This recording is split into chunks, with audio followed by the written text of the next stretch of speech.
The energy phenomena registered above the Bosnian Pyramid of the Sun request a different definition of the pyramids instead of the conventional, dogmatic explanations.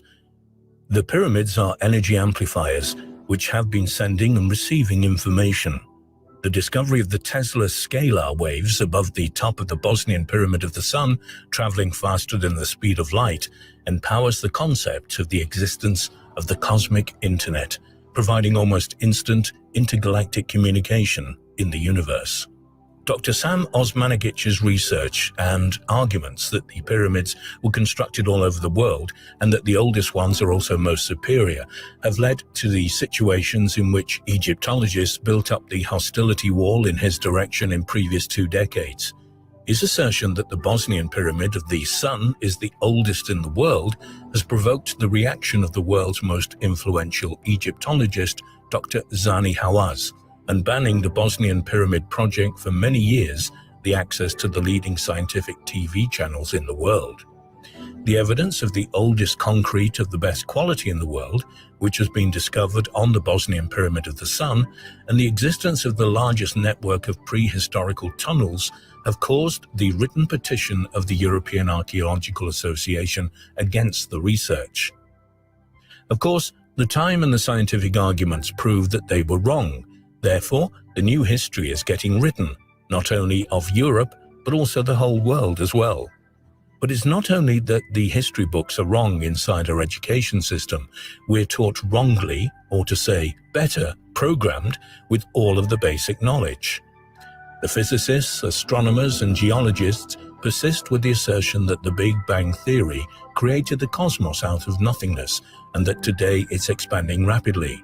The biologists still support the Darwinism, inclined to say that life is created from inorganic matter, that the evolution is the cause for the wildlife experiment, and that humans originate from a monkey.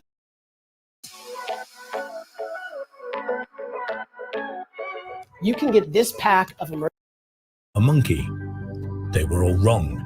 The life originates from the intervention, genetic engineering on our planet. The species are changing over a long period of time through the experiments in which the evolution plays only a small role. Homo sapiens is the result of genetic engineering, and of course, we aren't the first of the most developed civilizations in this planetary history.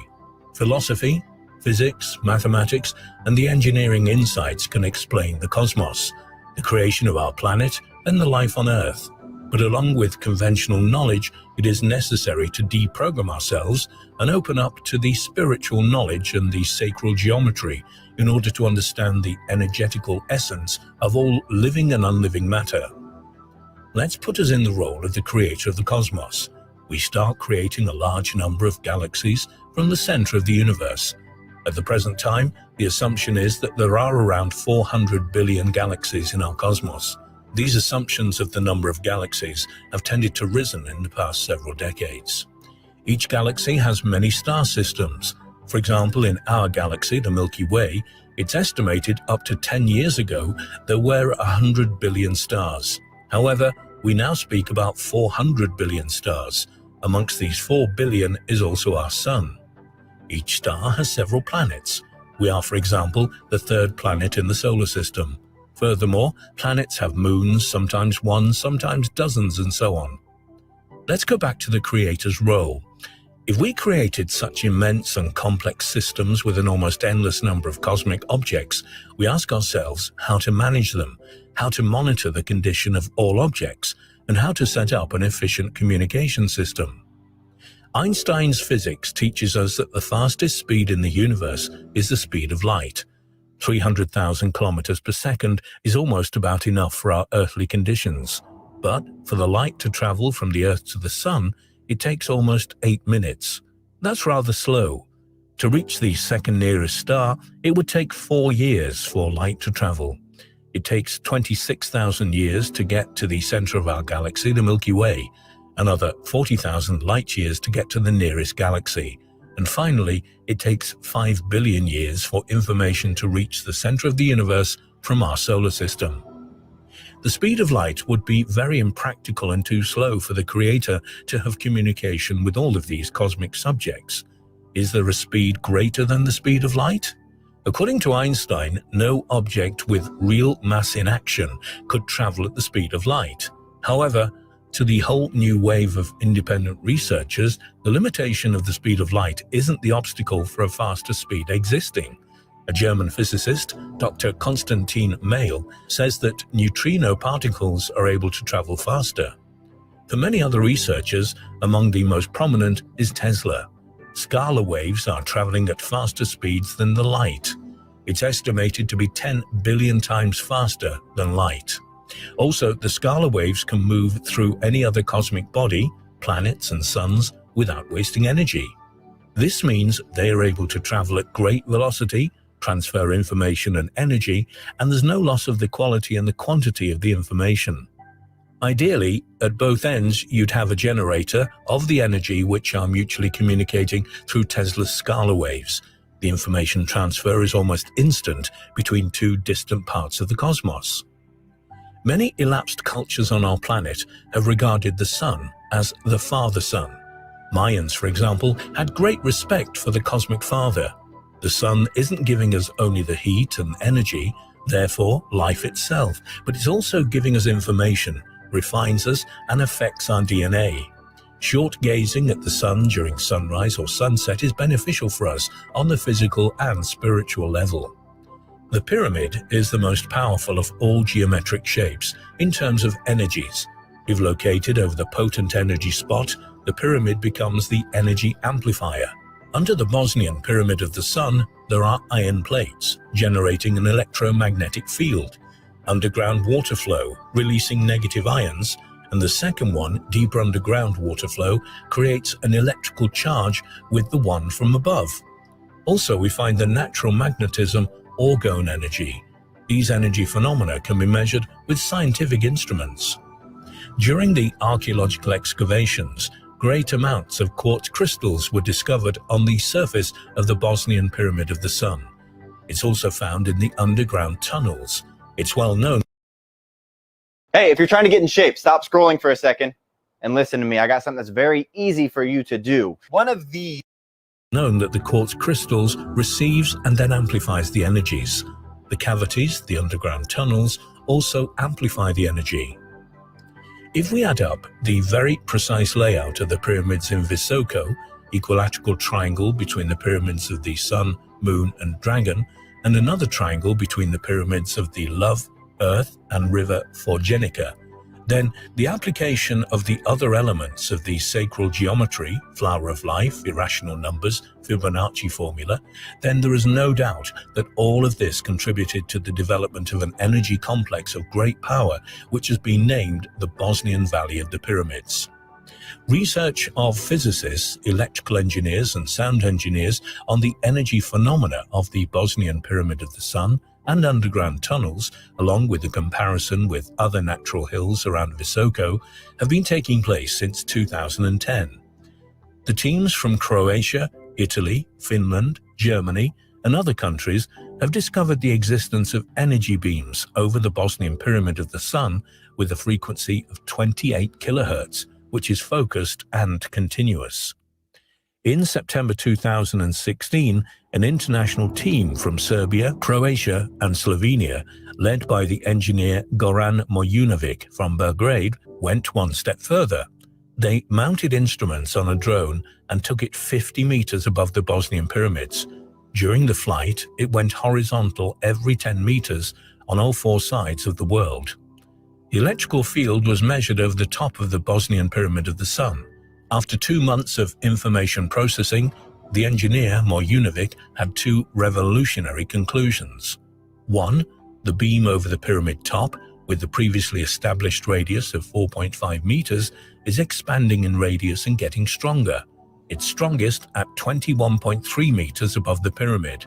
After then it gets weaker, and then at 43.3 meters it has the same value as at the null point on the ground.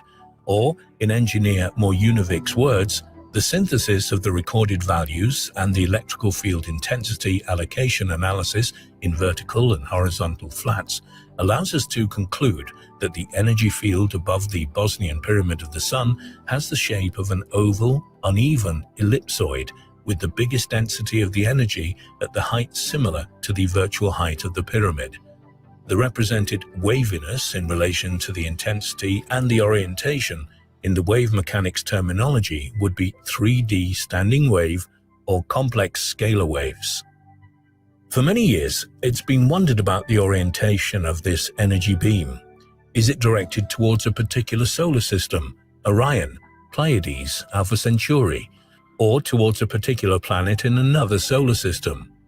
The Earth's rotation of 462 meters per second doesn't give enough time to focus the beam to a particular cosmic object or eventual information transmission. However, the findings of Goran Morjunovic's team give a completely logical explanation for the beam's direction. Namely, they found the following. The analysis of the registered values during the horizontal flight at about 40 meters of height indicates slightly raised values in the south-southwest zone that indicates that the beam is slightly inclined in the direction of the southwest. Considering that the measurements were performed at noon and during the afternoon, it's logical that the energy wave was following the sun's movement. Therefore, the communication between the Earth and its star is ongoing during most of the day. The cosmos, with the endless, quick and efficient communication, couldn't exist if it's filled up with a vast number of black holes, which are expanding and consume all on its way. The cosmos couldn't exist too if it was filled with never-ending vacuums in which there are no particles which facilitate the transport and communication. Therefore, the design system with the existing communication needs another kind of definition of the cosmos and its elements. The creators of the electrical cosmos idea, in which everything is based on electrical particles, has been gaining more supporters because they explain in a logical way almost all the cosmic processes. They don't start the story with the irrational Big Bang theory. That's why the existence of superfast and superconductivity cosmos without the internal discontinuity and black holes is logical. The cosmos is limited, and behind everything is the cosmic mind, the creator. Besides ours, it created endless numbers of other universes, and in order to visit them, it would be necessary to take a cosmic dimensional leap. We are all just part of the cosmic internet together, with all other cosmic entities in space, including our creator. The information transmission is almost instant, regardless of the fair distances. Thereby, the Bosnian pyramid of the sun on our small mother planet is a link into the cosmic internet.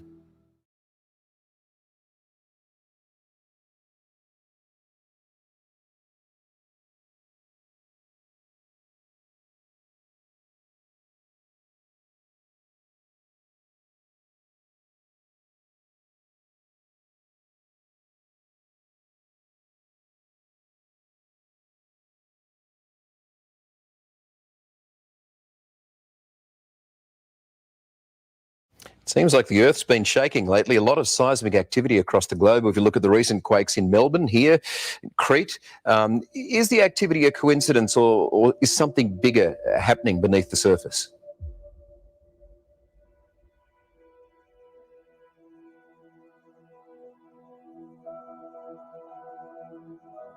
Would you expect this to have a knock-on effect on the food chain or on the way that they're I don't think you can possibly tell, at this stage, because I suspect a weather-orientated thing.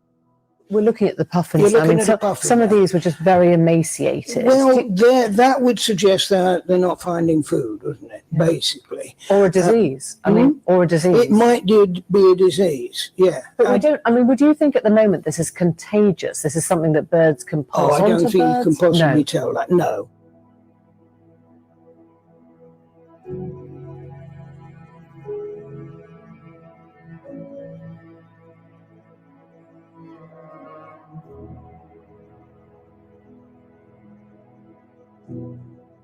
Earthquake this morning in Santa Rosa. Did you feel it? That's the question. Did you feel it this morning? That 3.4 earthquake hitting near Santa Rosa. This happened around 5:45 this morning. And you can see light shaking reported all around Santa Rosa and even as far south, it looks like it's San Francisco and even in Berkeley, people are saying, I felt something kind of move. We like to talk about it when it's a small one and it doesn't hurt anything and it doesn't cause any damage, but it's just one of those wake-up calls. It is just absolutely incredible to really see the lava pouring into Hale Ma'uma'u crater. And Christine, as you mentioned earlier, no threat to the public. And to Hawaii, where the Kilauea volcano erupting again, the U.S. Geological Survey elevating the alert level, confirming new activity near the summit of the volcano on the Big Island, and watching developments closely. Lava cascading from an erupting volcano on La Palma in the Canary Islands has reached the sea. This morning, as lava pours across Spain's La Palma Island and into the sea, toxic gas now threatens this popular vacation destination.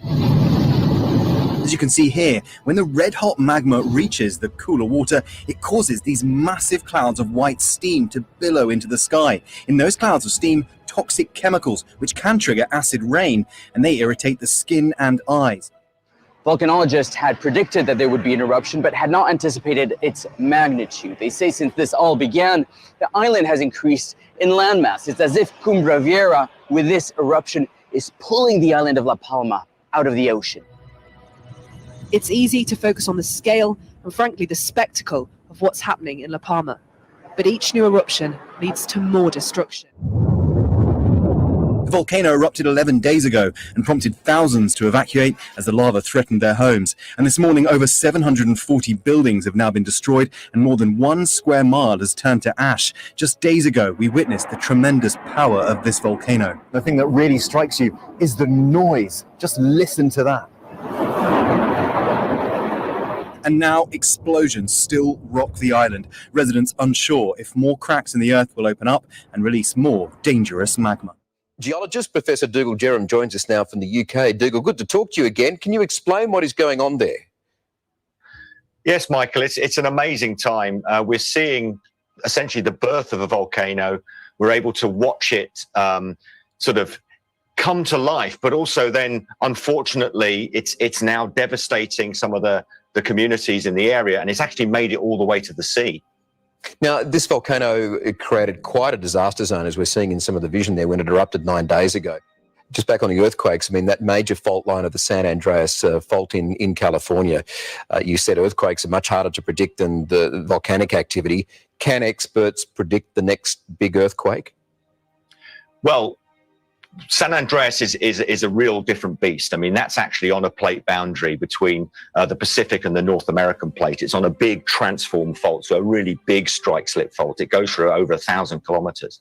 And clearly we know that this is a breeding ground for earthquakes. And there was the amazing one in 1906, which devastated large parts of San Francisco.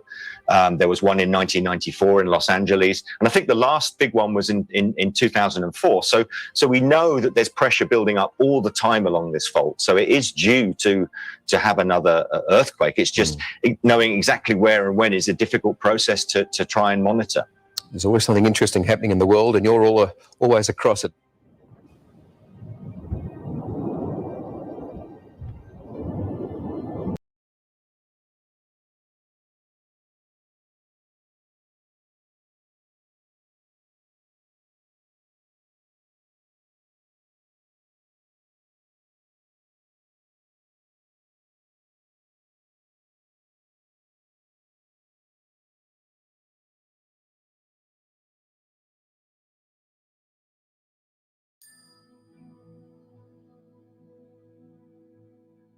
So it's a very different way of looking at DNA. I didn't know what we would find. It was a 12-year-long research project that began when I was an engineer during the last years of the Cold War. And it was an intentional for me. I thought if we were going to find a principle that transcends our differences, that would help us maybe never have this kind of war again, where would we look for that principle? Are we going to look in a book or on a rock? And I said, let's look into life itself. Of course, in the 80s, we didn't know about DNA, what we know now. So it's taken that long. It's an ongoing project. The code exists in many layers. Each layer has its own code to unlock that layer. It's whoever put this there wanted to make sure we understood really clearly how this works. So I've had to work with a team of geneticists, linguists, historians, translators, because I'm no expert in those fields. I'm taking what I do know to bring it together and then they are validating or clarifying or showing me where it's wrong or where we're thinking about things wrong. So in a nutshell, the message in all life, God eternal within the body, says to us that we're perhaps greater than we've ever imagined in the past. We're part of a greater presence, and that we're empowered to transcend the laws of physics. If we're God within the body, why would we be bound by the laws of physics, or why would we be bound by the laws of biology? Those are relative laws. If we're God within the body, and it has nothing to do with religion. From my perspective, this is purely information, empowering information, helping us to understand who we are in the world. As we see the belief systems falling away that have led us into the 21st century, my feeling is that a new belief will have to be in place to support who we are and what we do believe. And I can imagine nothing greater than understanding that we truly are empowered to love and care for one another on almost infinite terms, and that we transcend the limits that we've believed in the past. And what a beautiful place to begin a new belief system in terms of who we are. So I'm very passionate about this work. I left a successful career in defense and aerospace to pursue this, and all the other work supports this in some way. The bottom line is it's just about helping us become hopefully who we are and create a better world. The book was sent out for review. The God Code book went out for review. It went to clergy and Catholic traditions, Protestant traditions, Native American, Islamic, Mormon Church,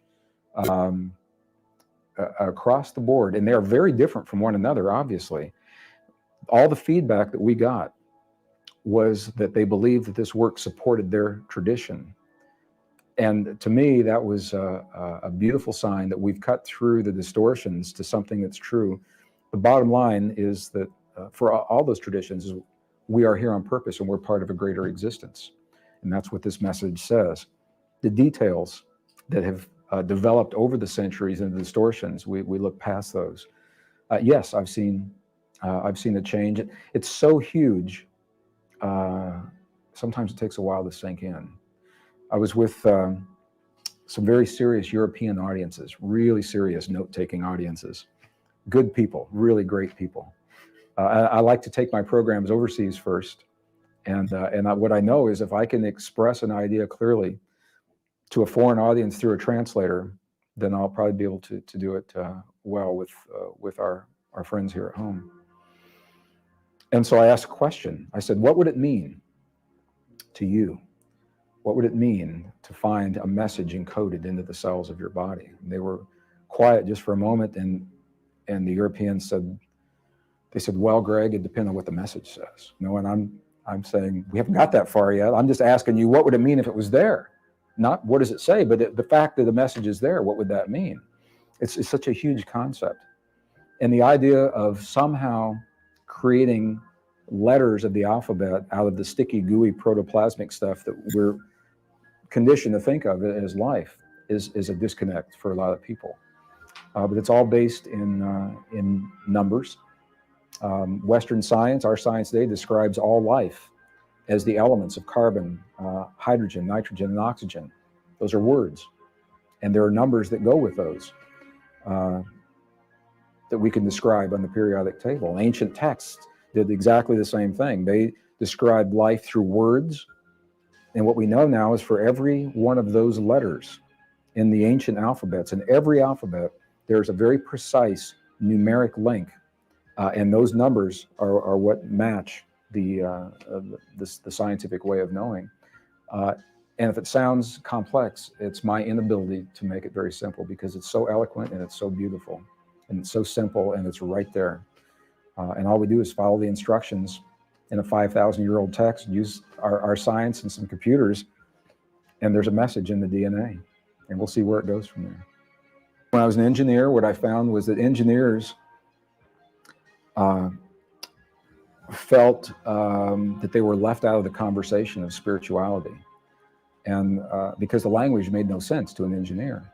And I wrote a little book, it was a workbook called Awakening the 0 Point, in engineering terms to describe what's happening, what I saw happening in the late 1980s.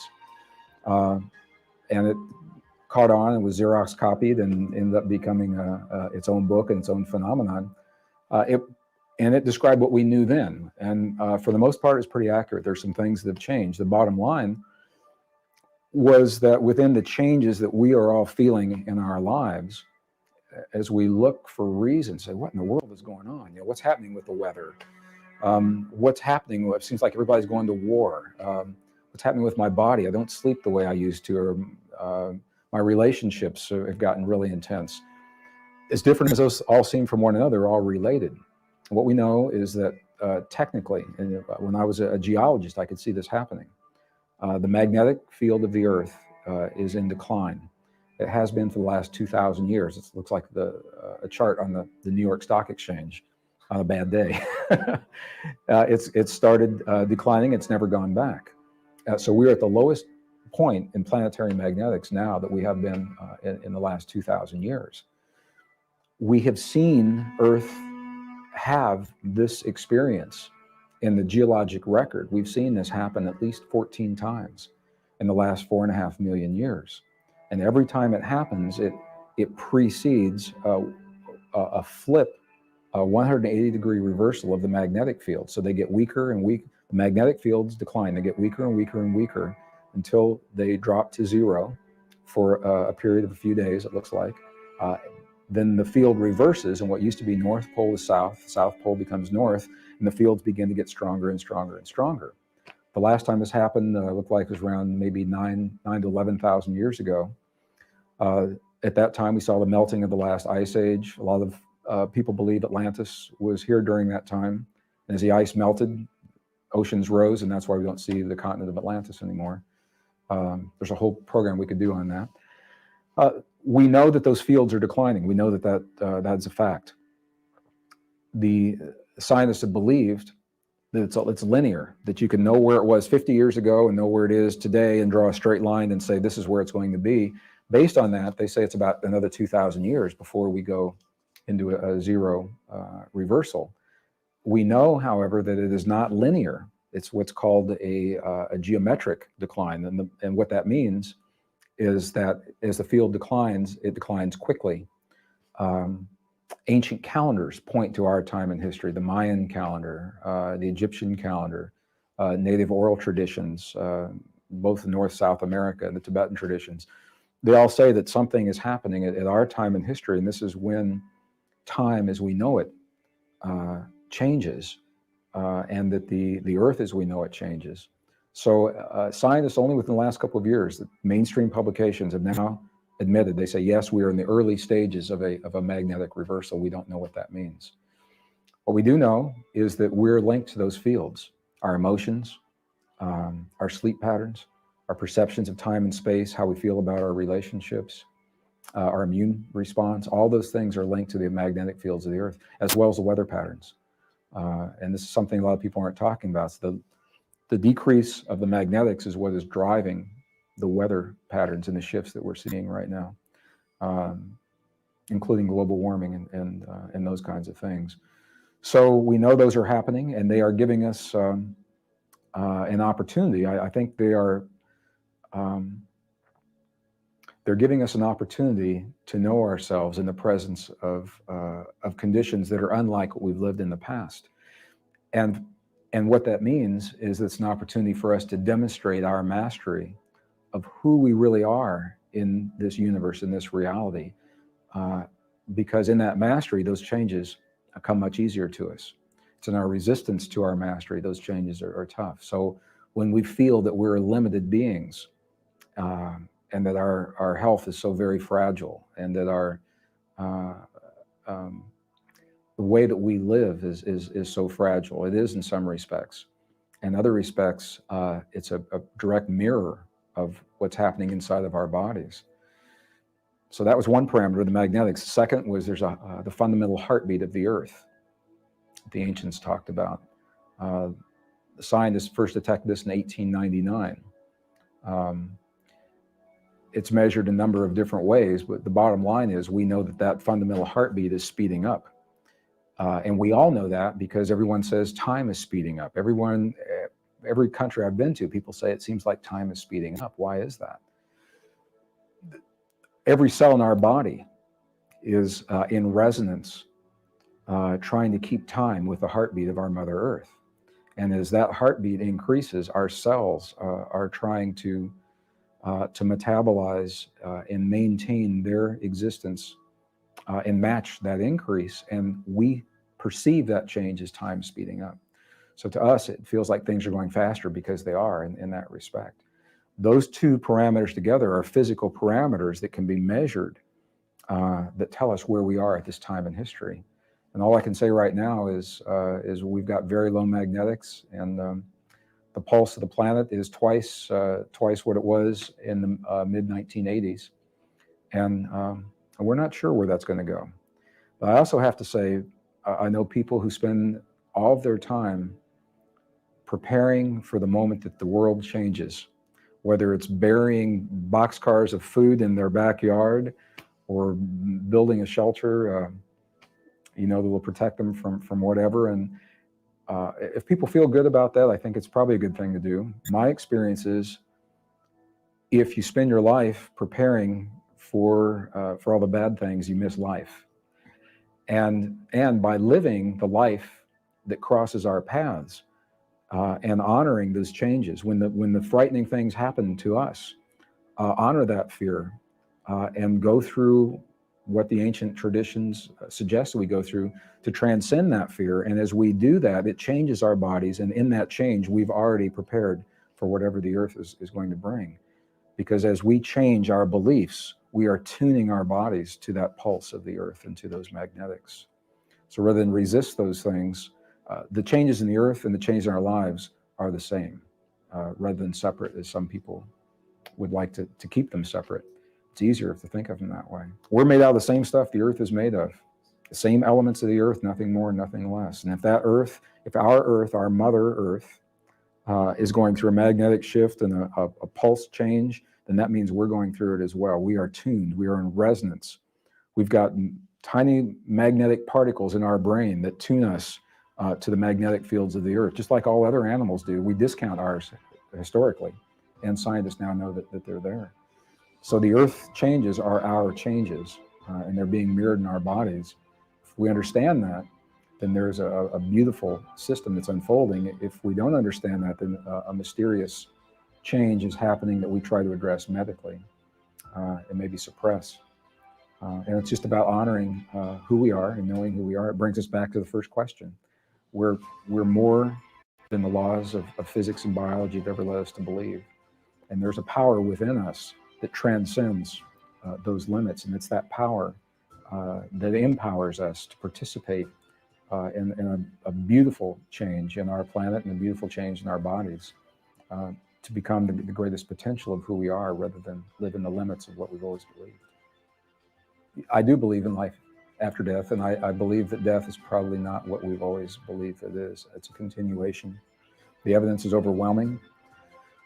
Scientific evidence, anecdotal evidence as well, cultural evidence, that we are part of this field that is now being called the divine matrix, that this field of energy, when I talk about that field of energy, what I've found is people tend to think of it as being somewhere else.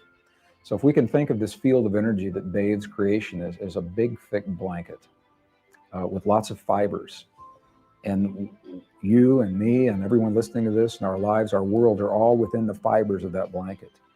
And it's a relatively smooth field of energy, and every once in a while it crystallizes into a rock or a tree or a human or a river. It helps us to kind of get a sense that we're part of that field.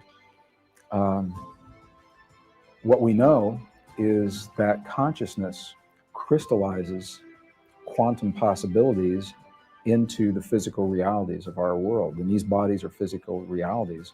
When the bodies are gone, that consciousness is still there as a quantum possibility, a quantum reality. And it appears, the evidence I think is overwhelming that we continue and cycle through that way. So the answer is yes. Maybe not in the way that you and I are having a conversation in this moment, but the essence that's Michael, the essence that's Greg, I think will be around for a while.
All right. Shalom, everybody. Let me get a one if I can be heard. Mally going back to try to fix the video situation, so you gotta excuse my house a little live right now. A few of the grandbabies over, and the wife made some stuffed mushrooms, so you should see these children ready to try to take my food. Yeah, go ahead and take a bite. All right, cool. We got sevens. Oh, I wish y'all could see this. I probably put a picture up and see the example she had put together with stuffed mushroom, like spinach and some big old. Ooh, it's hot. Mama, it's cookie hot one. Yeah, Papa got one on my car. All right. I know, Chris, man, you got to, hey, look, you got to pick that wife of mine head, man. She really knows how to make her food. I mean, she did stuff, vegan Facebook. Oh, Madeline probably cut me off. I'm in the background. Yeah, Papa. All right, well, let me go mute, Madeline, so you can go ahead and start up. I was just talking to the No, people. go ahead, do your thing. I got these short leggers running around too. Go ahead, let me mute. Yeah, you hear the mute my mic. background? Yeah, these babies kick it, boy. It's Friday night.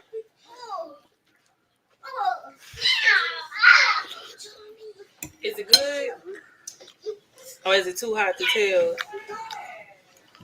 You know, it's gonna cool off a little bit so you can like get the flavor. You hear my daughter, y'all? She was trying to figure out how she gonna get my mushroom. Hey, why you talking about my mama? Yo, mama, my daughter's trying to take my food. I'm gonna let you get a bite. My days of feeding her is over with. No, you have to man whatever. Huh. Yeah. Oh, now he said it's hot. They're hot. Oh, that's a bite. Yeah, but what's going on, everybody, man? It's definitely good to see everybody in the chat. Definitely good. I'm going to post this in the Facebook group. Any of y'all that's with us on the Facebook group will be able to see what I'm eating on over here. I can't eat like when I thought he was behind you, son. I just passed it to her. I can't eat over here. It's a giant, big old It's good. stuff. Yeah, you don't have to make that again. Mushroom. Back to the grocery store. What's that market? Sword. And I got the portobello mushroom. Hey, this is a big old, what you would call it, bun size. Like over in Illinois, they got these portobello mushroom sandwiches. This is Sulo. I brought this from Sulo. I'm just thinking there's a place. Oh, okay. But yeah, man, what's going on with it? That there, Dino, Chris, my brother, Shimshon, what it do, bro? I'm gonna have to subscribe, man. Hey, if anybody here is Shimshon, you can send me the link and I can post it. Our brother is a writer, a creative writer, man. He has a platform, and it's like $2 a subscription. We could definitely afford our brother $2 a subscription to support his craft and his skill. Him and his wife, beautiful family. So Shimshon, you send me the information, bro. I definitely post it in there. You're my Shalom, my brother. Him and his beautiful wife. On the road of lights.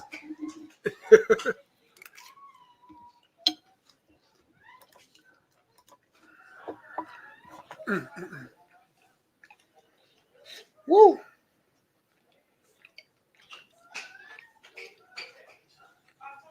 Yeah, I got quiet. This stuff mushroom so good.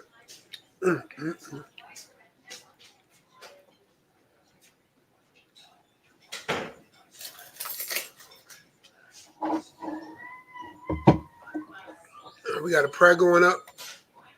Let me mute.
All right, we had something on in the background. I thought it was like a musical prayer, so I apologize. This mushroom is the talk of the house right now. Oh, yeah. All right, so let me see this. How's that going for you? Family, shalom, shalom. Can I be heard? Give me a Yahoo up in the chat if I could be heard. All praises, glory now to the Most High. Got my Ak Nehemiah in the building. Bless up, Ak. Blessings to you and your family. I see y'all in the building. All praises. Nothing like family and short leggers and grand short leggers. And you know the small things are the best things that make life worth living. You feel me? So yes, it is, man. Yes, it is, bro. Abundant blessings to you and yours. Bless up to the entire brotherhood, which includes our sisters as well. May the abundant mercies and blessings of the Heavenly Father reside on every last one of y'all. Bless up. Hallelujah. And may his beloved Son live in the hearts and minds of the faithful elect. All praises. Yeah, y'all, you know, we be starting the videos out. Those are appetizers. We throw the appetizers out. Like if you go out, you get you an appetizer before the main course come on in. You feel me? Those are appetizers. We be, throw stuff out there to get our people to think. After all, Messiah did say the kingdom of heaven is within. Ain't that right, Nehemiah? That's exactly what he said, bro. And look, we dare not call him a liar. Right. So the kingdom of heaven is within. And all them videos, I mean, regardless if you believe in totality of certain things that we show, you feel me? The thing is, a lot of these things, what they call the New Age movement and all that, majority of it, y'all, is in the Bible. They're getting it right out the scripture, or they're getting it right from your exact history. All right. So at the end of this class, I want to show a video of a woman that went into a coma. She had cancer and they thought she was about to die. You understand? And interesting video. Nonetheless, she recovered and totally healed from it. Totally healed from the cancer. You did. And she goes into how she believes trauma from her childhood is what brought the cancer on. And the main trauma or the main emotion was fear. It was the fear aspect of it. You feel me? That makes sense. Nonetheless, she ended up going into a coma, and they basically thought she was about her. And she ended up recovering. And 5 weeks later, she was completely healed of the cancer. Completely. And all this went down in 2006. It's now 2021. So do the math. You understand? So when Messiah or Mashiach says what? That the kingdom of heaven is within. You understand? Or, through fasting and prayer, and, there ain't nothing you come against that you can't conquer and defeat. You got to really believe that. They getting it all from us anyway. What you think about that, Nehemiah? I think you spoke the whole truth. Like when we was watching the video about the Gospels of Thomas. You supposed to pray and manifest if it is happening as it already happened. I talked to our brother Brian and his wife JoJo Jordan. Mm-hmm. They just had their little new baby, Right. And man, the testimonies I got from them, man, bro, like the prayer, they thought the baby was underweight, because she was trying to do a natural birth at home. And after the baby was did the blood work, her platelets was low, according because they don't eat the meat. And kind of gave it some bad reports. But I said, man, they said they went into prayer right there in that office. They came back 2 days later. Well, they thought the baby was 4 pounds. The baby picked up 3 pounds in 2 days. That's born right. at 7 pounds, healthy. No issues. Mama didn't bleed out. Nothing, man. I mean, a perfect health and the full power of prayer. That was the best testimony I heard this morning. And I was out taking care of business. My spirit said, call Brian. And I acted on what the spirit told me. And boy, it made my day. Brian and JoJo. Hey, look, all praises, bro. So again, that prayer, that fast, don't ask as if you think it might or might not happen. Ask and walk in full authority as if it's going to happen. Like, don't even doubt it. Because we was told in the scriptures, faith the size of a mustard seed, you know what I'm saying? Just that. With no doubt, You can cast mountains, governments, powers, principalities away from you. You know what I'm saying? If the kingdom is within, there's no enemy within. If the kingdom is within, you see what I'm saying? So you can keep all things at bay. Be like Job with that full hedge around you. You know what I'm saying? Absolutely. I like that part where he was going into in that Gospel of Thomas. It says to be surrounded with your answer. Yeah. To be enveloped with your answer. So that's you know, basically uniting your emotions, your thoughts, and your feelings into one, and that's a firm expectation of what it's going to be. You understand? And it produces it produces a certain type of feeling. You dig? And all praises, man. You dig? It's all praises, glory, and honor. And you know, once you start going through some of those, and you start practically applying it, you start seeing this stuff for yourself, and then you be like, oh, hold on, okay, that's what I'm talking about.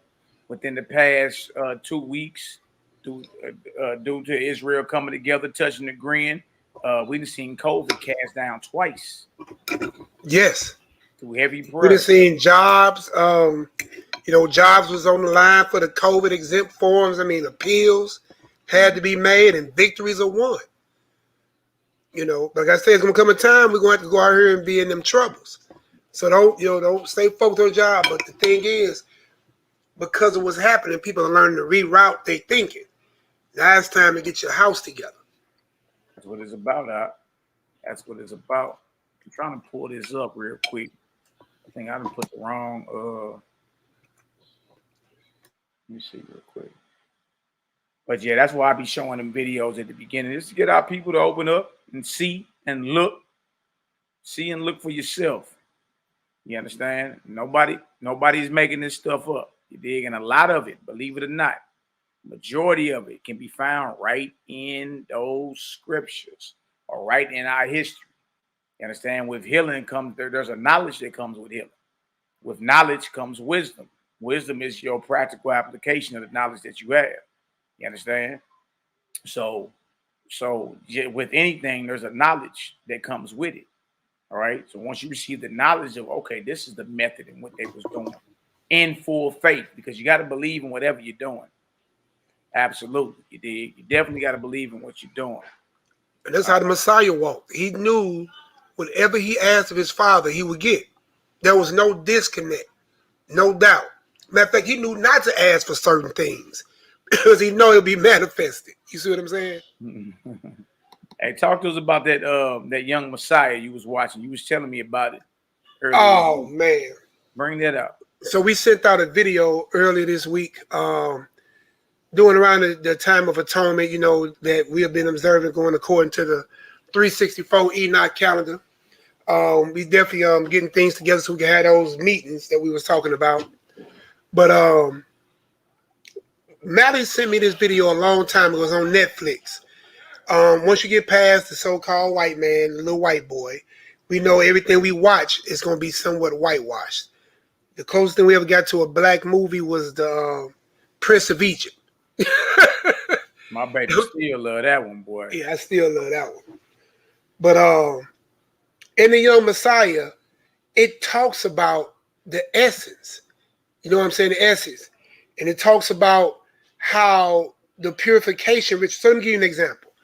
Christ was on the road with his mother and his uncle and his father, Joseph, right? Or as was supposed, so we be politically correct.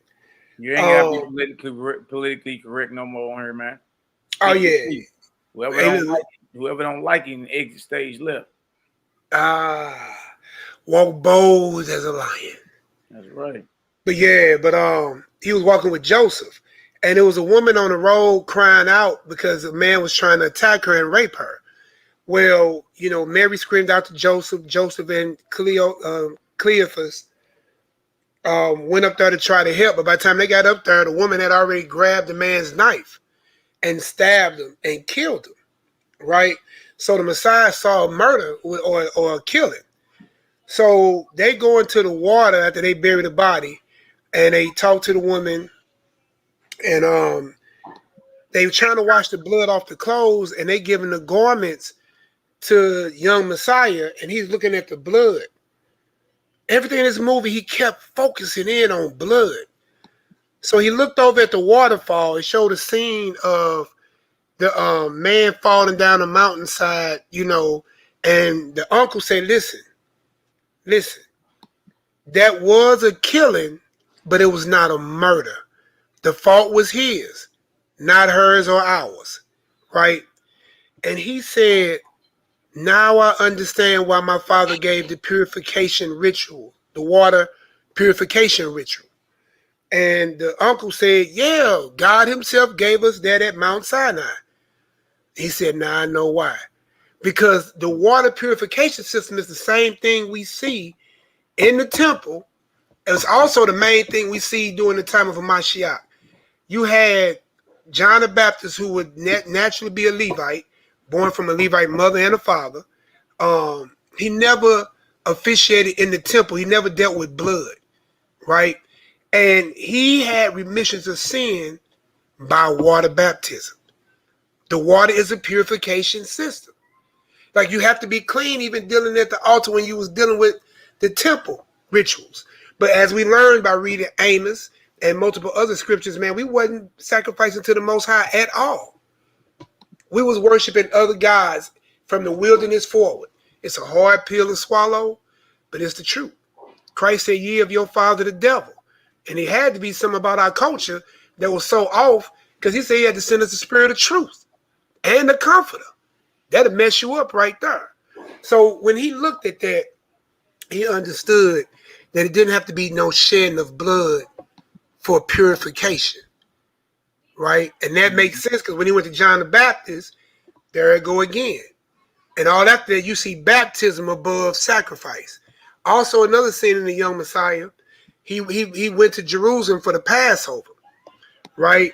He had left his family and went himself, right? And so when he get there, you know, the soldiers are looking for him. He walked in with another family from Jericho. So the man gave him a few coins and said, you by yourself, but he was good. He walked in there with a lady complaining. She brought a sacrifice, a turtle dove. And then she was complaining, like, how you gonna give me a blemished turtle dove? The priest won't take it. And so you gonna cheat me in the temple. So you had all kind of money changing, you know, buying, selling, trading. You know, they was dealing wickedly with each other with blemished sacrifices. Christ said, she asked Christ, do you want this? He said, yeah. He said, what you got for it? So the little coins that the one man gave, he gave it to the woman, right? He got that bird. You know what he did? He opened the cage and said, look, it can fly. It's not blemished. It's doing what it was purposed to do, bro. Right. It wasn't meant to have his blood shed on the altar. You see what I'm saying? Another thing, there was another scene when he was focused, when they was fighting, there was like a little gorge, and the Roman soldiers coming through, and the Jews was going to ambush them. Man, they started fighting, and you saw the killing in the blood, man, and look, again, he stirred in on the blood. That's the thing, man. We are not supposed to be shedding blood, y'all. Facts. That's just what it is. So, I mean, it was an amazing movie. You know, I had a few texts about the, it's called The Young Messiah, Emo. The Young Messiah on Netflix. I sent it in a text message, but Young Messiah on, there I go. I just typed it in the room. But yeah, man, y'all get a chance to check the movie out. And then also, when the Romans was looking for them, they hid in the caves, right? Mm-hmm. And they was trying to think, well, should we go to Jerusalem or should we go back to Nazareth? He said, either way, they come in looking for us because they trying to find the young Messiah. He said, look, well, let's go to the S's because they'll help us. Wow. So here it is again. Now, we been saw this movie, but that never stood out before. Absolutely, yeah. Hey, Nehemiah, you got the Clementine homilies on PDF? I don't. I could probably run the front room and go grab it off yeah, I need it on PDF. I need the I don't know, somehow I got this Adobe Acrobat on my computer, but it keep shutting down. And so all my PDFs are opening up with this instead of my the default way I had on her. So I don't even know how to change it back to the default PDF viewer that I had. Well, I know on a Windows operating system, you can hit right click and it says open with, and it says choose another app. Well, let me try it like that. Right click on the thing. Open with. There it is. Yeah. There it is. And you can change it that way and see. What I use.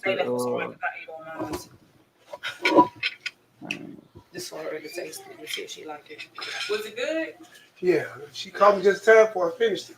Yeah, I saw you. I did not eat none either. She showed me. But that mushroom went that mushroom about to get devoured. The other wife was about to not eat. Bad husband. But yeah, how's that working for you, Mally? It's loading up now. Let me see. I'm looking for a whole nother recommended application. But yeah, watch that Young Messiah, man. There is a lot of jewels in there, more than what I thought. And again, this is a movie that Mally had brought out. So during Yom Kippur, we was in here watching, biblical movies. Of course, we had to pick through stuff. And, me and the wives and, the family just sat through and we talked and edified each other, with script. And it's just a beautiful thing. Even at the end, he said, I don't know if I was sent here to have angels do this or to do that. He said, but I believe I was just sent here to live, to experience life, the good, the bad, the whole experience of life itself, which makes sense. You know what I'm saying? Because then you will know that God will understand how true sorrow feels because of what his son went through. You see what I'm saying? Yeah. You look, but see, I had been sent that out. So I gotta watch it again now. Hey bro, it's so many jewels in that thing. And what the S scenes and all that. I said, oh yeah, bro. I got to watch that. Yeah, they talked about these scenes, man. They was like, hey bro, you gotta go to these scenes. He said they wild though. They live in the wilderness, they wild. Nuts. Like it ain't too many movies about the Nazarenes or their scenes. It's barely spoken of. Let me see if this works right here. Let me see if this works. Or uninstall and reinstall the program. Sometimes that I ain't programs be glitches. I don't know. Like I had a default view on here a while back. I don't know what happened. Like I just tried to open it up. And I'm about to go ahead and get this for whatever reason. This Adobe be tripping. Okay, I think I'm. No, let me see. I think I'm good. I'm good. I'm good. I think I done got it back on what I usually have it on. Cool. All right, let me go ahead and work on that. Bang, pop on up. Now we about to eat. Let's go ahead and get her done. All right, y'all. So we this right here is Simon Peter or Shimon K5 enters Tyree of Sidon. All right. The last one we did was Nazarene edition 31. This is 32, and it was about the folly and the sin in them heathen gods, right? And then we seen how through chapter 4 through chapter 6, Clement held it down, trained properly by Simon Peter. You did. Dealing with him is even more powerful because he's a natural Roman, raised in Roman society, raised amongst the politics, the gods, all of it. So for him to be, to follow, to drop everything that he had, because all he had was royalty and nobility. For him to drop that and to go and follow wholeheartedly after who they call a barbarian Hebrew, who's poor, right? But he got the words of the living Father in him because he was trained by Mashiach himself. So while they was waiting for Peter to get there, because Peter sent Clement and his squad ahead of him, he said, look, go up there, go run down on Simon Magnus, give me a report, and I'll be on my way in a week. So finally Peter gets there. All right. We don't went over this one before, but what we gonna do, we just gonna start reading all the way through. We don't went over this before, but it's always good to go back over. All right. Especially during the week, man, all the time, life and experience is the best teacher. All right. So it'll be certain things you go through in life or go through during the week that inspire you or drive you to read something, even if you've been over it before. All right. So we done been over this one before, but I think we need to hit it again. All right. Just based on a few reports I got this week from a few brothers and sisters, a few battles they going through. You understand? And just let the brothers and sisters know, keep the faith, stay encouraged. What we teaching is the deathless way. It's the way of life. All right. So for anyone to get mad and be foaming at the mouth or talk crazy about what we're talking about, that's just because they're in agreement with those unclean forces that's been occupying them, that they've been in agreement with for a very, very long time. Think about it, y'all. What sin are we speaking about? What's sinful about not making your body a graveyard? What's sinful about, hey, look, that the creation of the Almighty deserves to live. His animals deserve to live. They're, after all, they are living souls in the Nefesh Kaya, just like you a living soul. Genesis chapter 1, Genesis chapter 2. So what you saying? What, because you hungry? Because your taste buds? Because you lusting to chew on the dead flesh of animals? They gotta die? Like, think about what you're saying. So y'all, especially in these hours, because we in the time where everything is heating up, time is speeding up, the magnetics of the earth, just like we just looked at that video, is at an all-time low. It's the reason why you can feel certain things about to happen. You can feel it because your body is electromagnetic. Your mind, your brain is electricity or electric, and your heart is magnetic. All right, so you can see it. And look, even more, you can feel it even more now that you are not making your body a graveyard for dead animal flesh. You can feel it even more. I know a lot of y'all can testify to that. Your thoughts are more powerful. Things you're thinking are coming to pass even quicker. Your prayers are being answered faster. Pains and soreness and everything is leaving your body a lot quicker. You understand? And that's because you're not putting in your body that which is dead. All right, you're getting rid of the oozing streams of decay, called the runs, the bubble guts, all that gotta go, because your body is no longer a graveyard. All right, so that message right there got a lot of people mad, foaming at the mouth, talking crazy or whatnot. But look, we embrace that; it's understandable. But nothing that we're saying is sinful. All right, nothing we're saying. All you gotta do is just trip off of somebody is saying, hey, y'all, get back to what we was doing in the beginning, because that's what we'll be doing in the end. All right. Somebody's telling you, like, look, going to the histories and all that, this way of life can be proven. It's even on the mouth of our enemies, going back 18 centuries, 19 centuries, 20 centuries.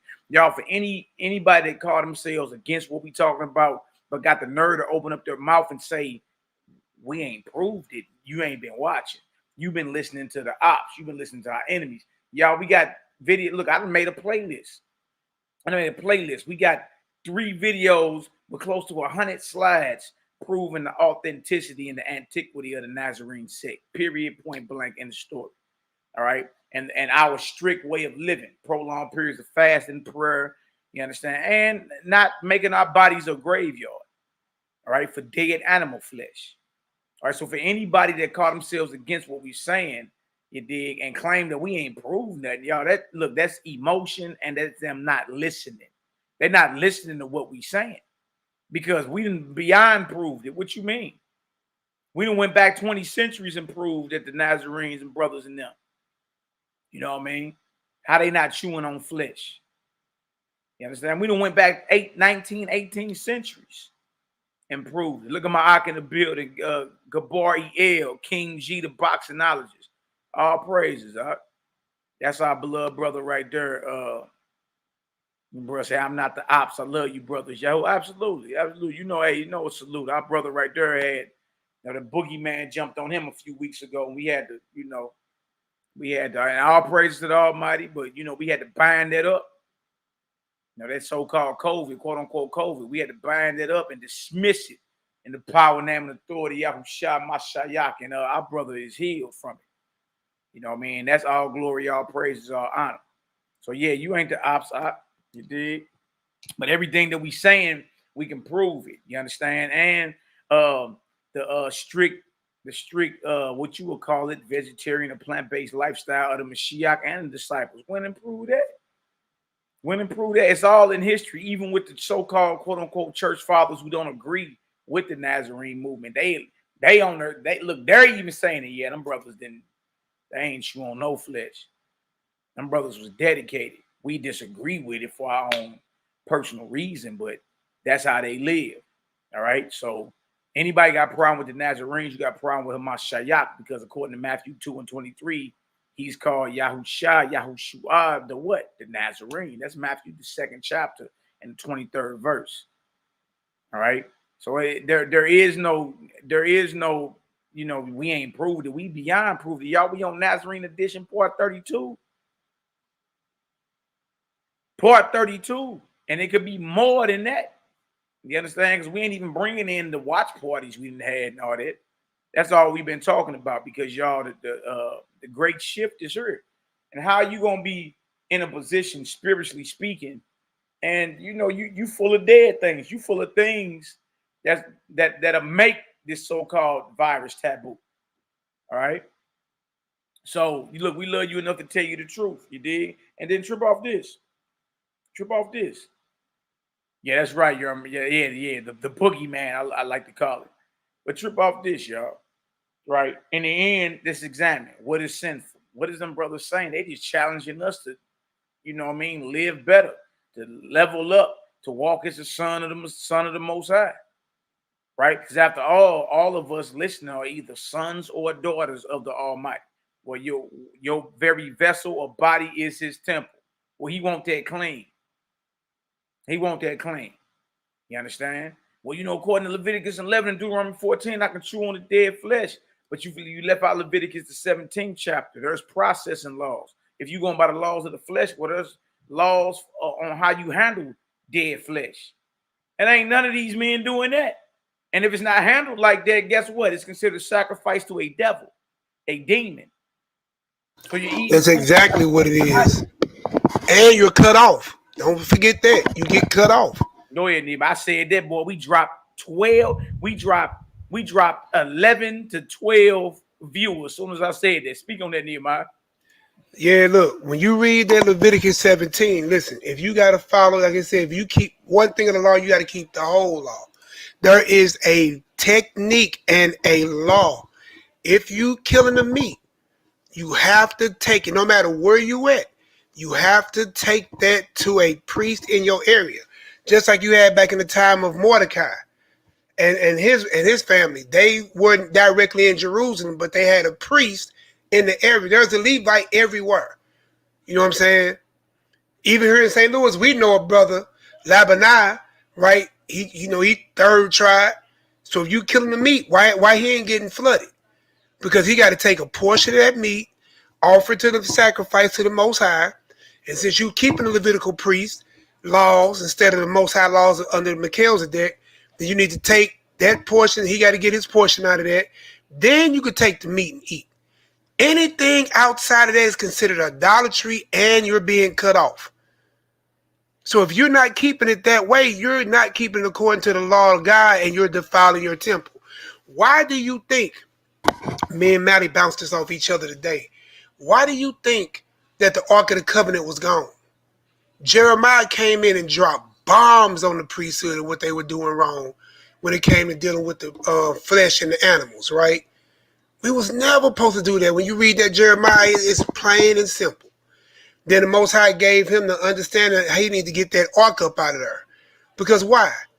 No sprinkling of blood going to be done on that man. Like the Most High don't want the blood of animals on his throne. You see what I'm saying?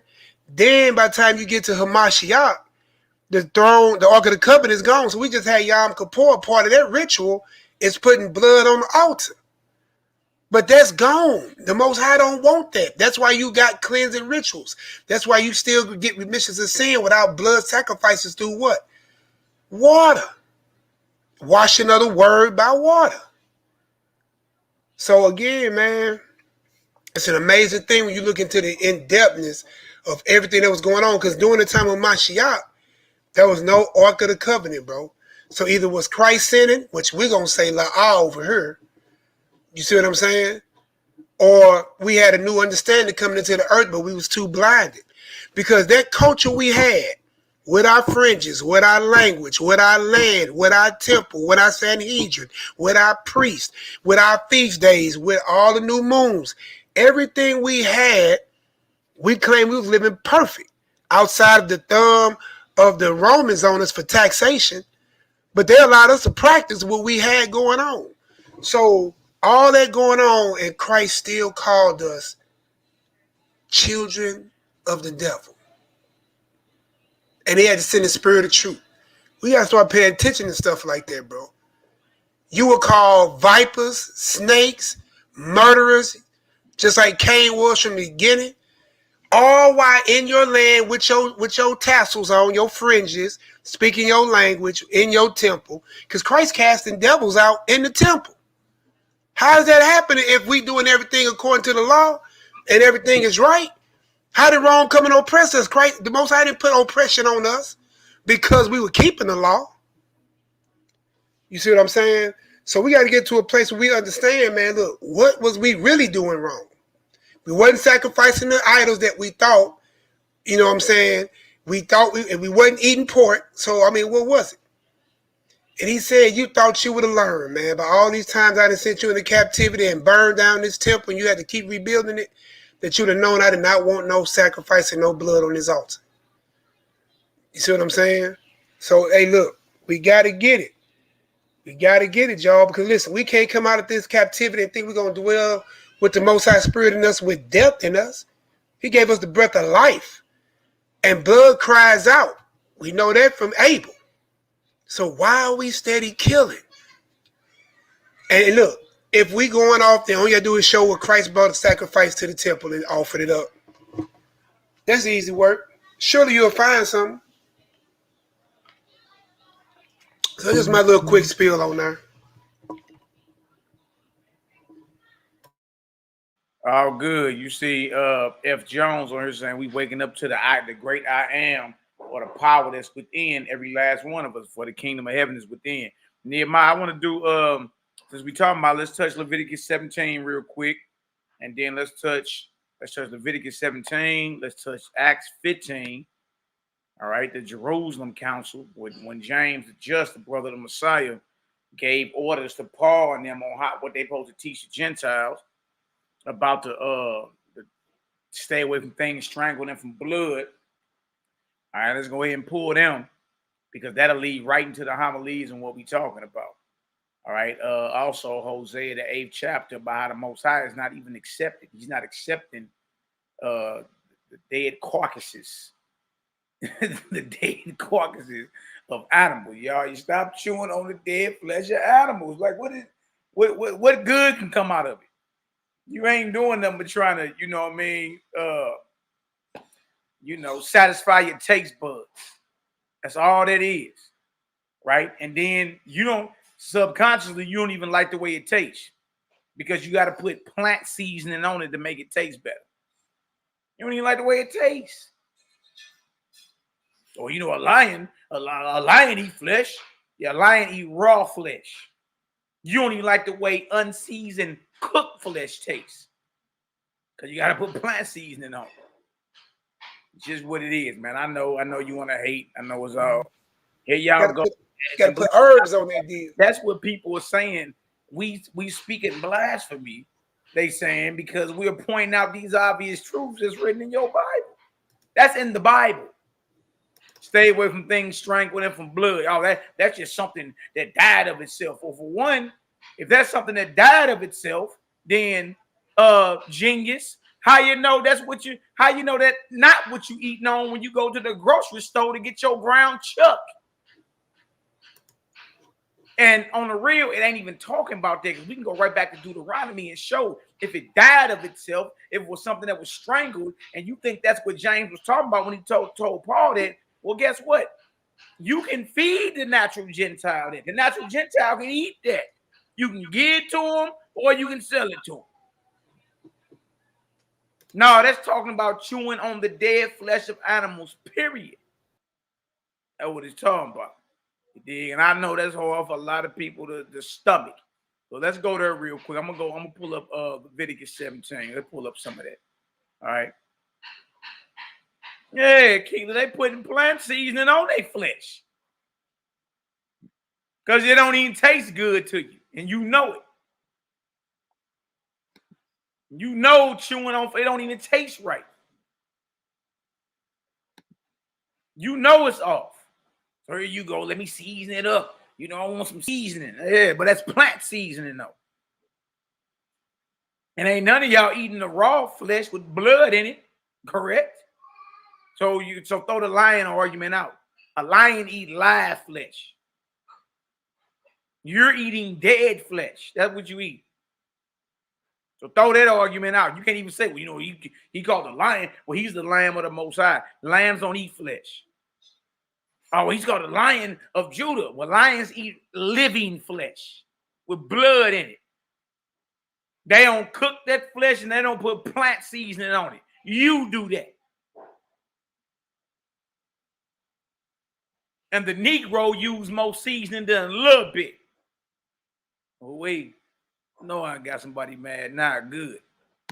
You be all right. All right? Nah, let's pull this up. All right, let's pull this up.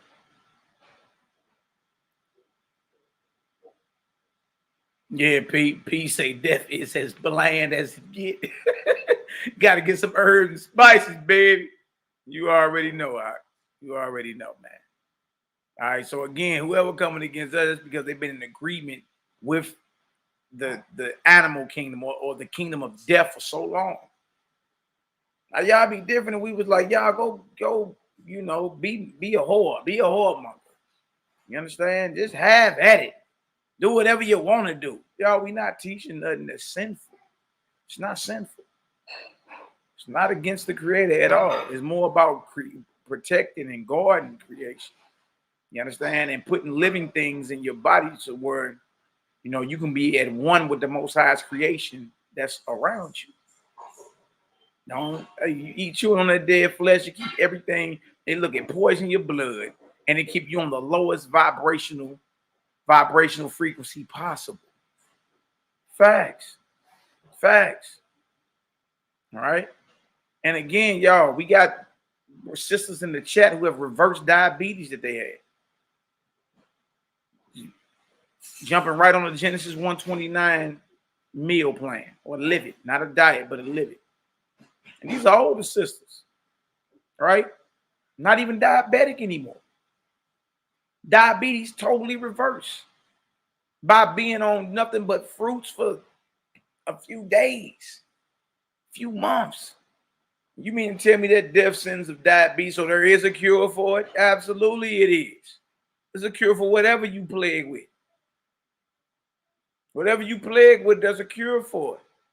All right, so let's get into some of these biblical laws, since everybody want to talk about they, you understand? Well, according to Leviticus 11 and Deuteronomy 14, okay, but you forgot about the laws of processing. Y'all, why you think the Ashkenazi Jew, why you think they got what's called kosher?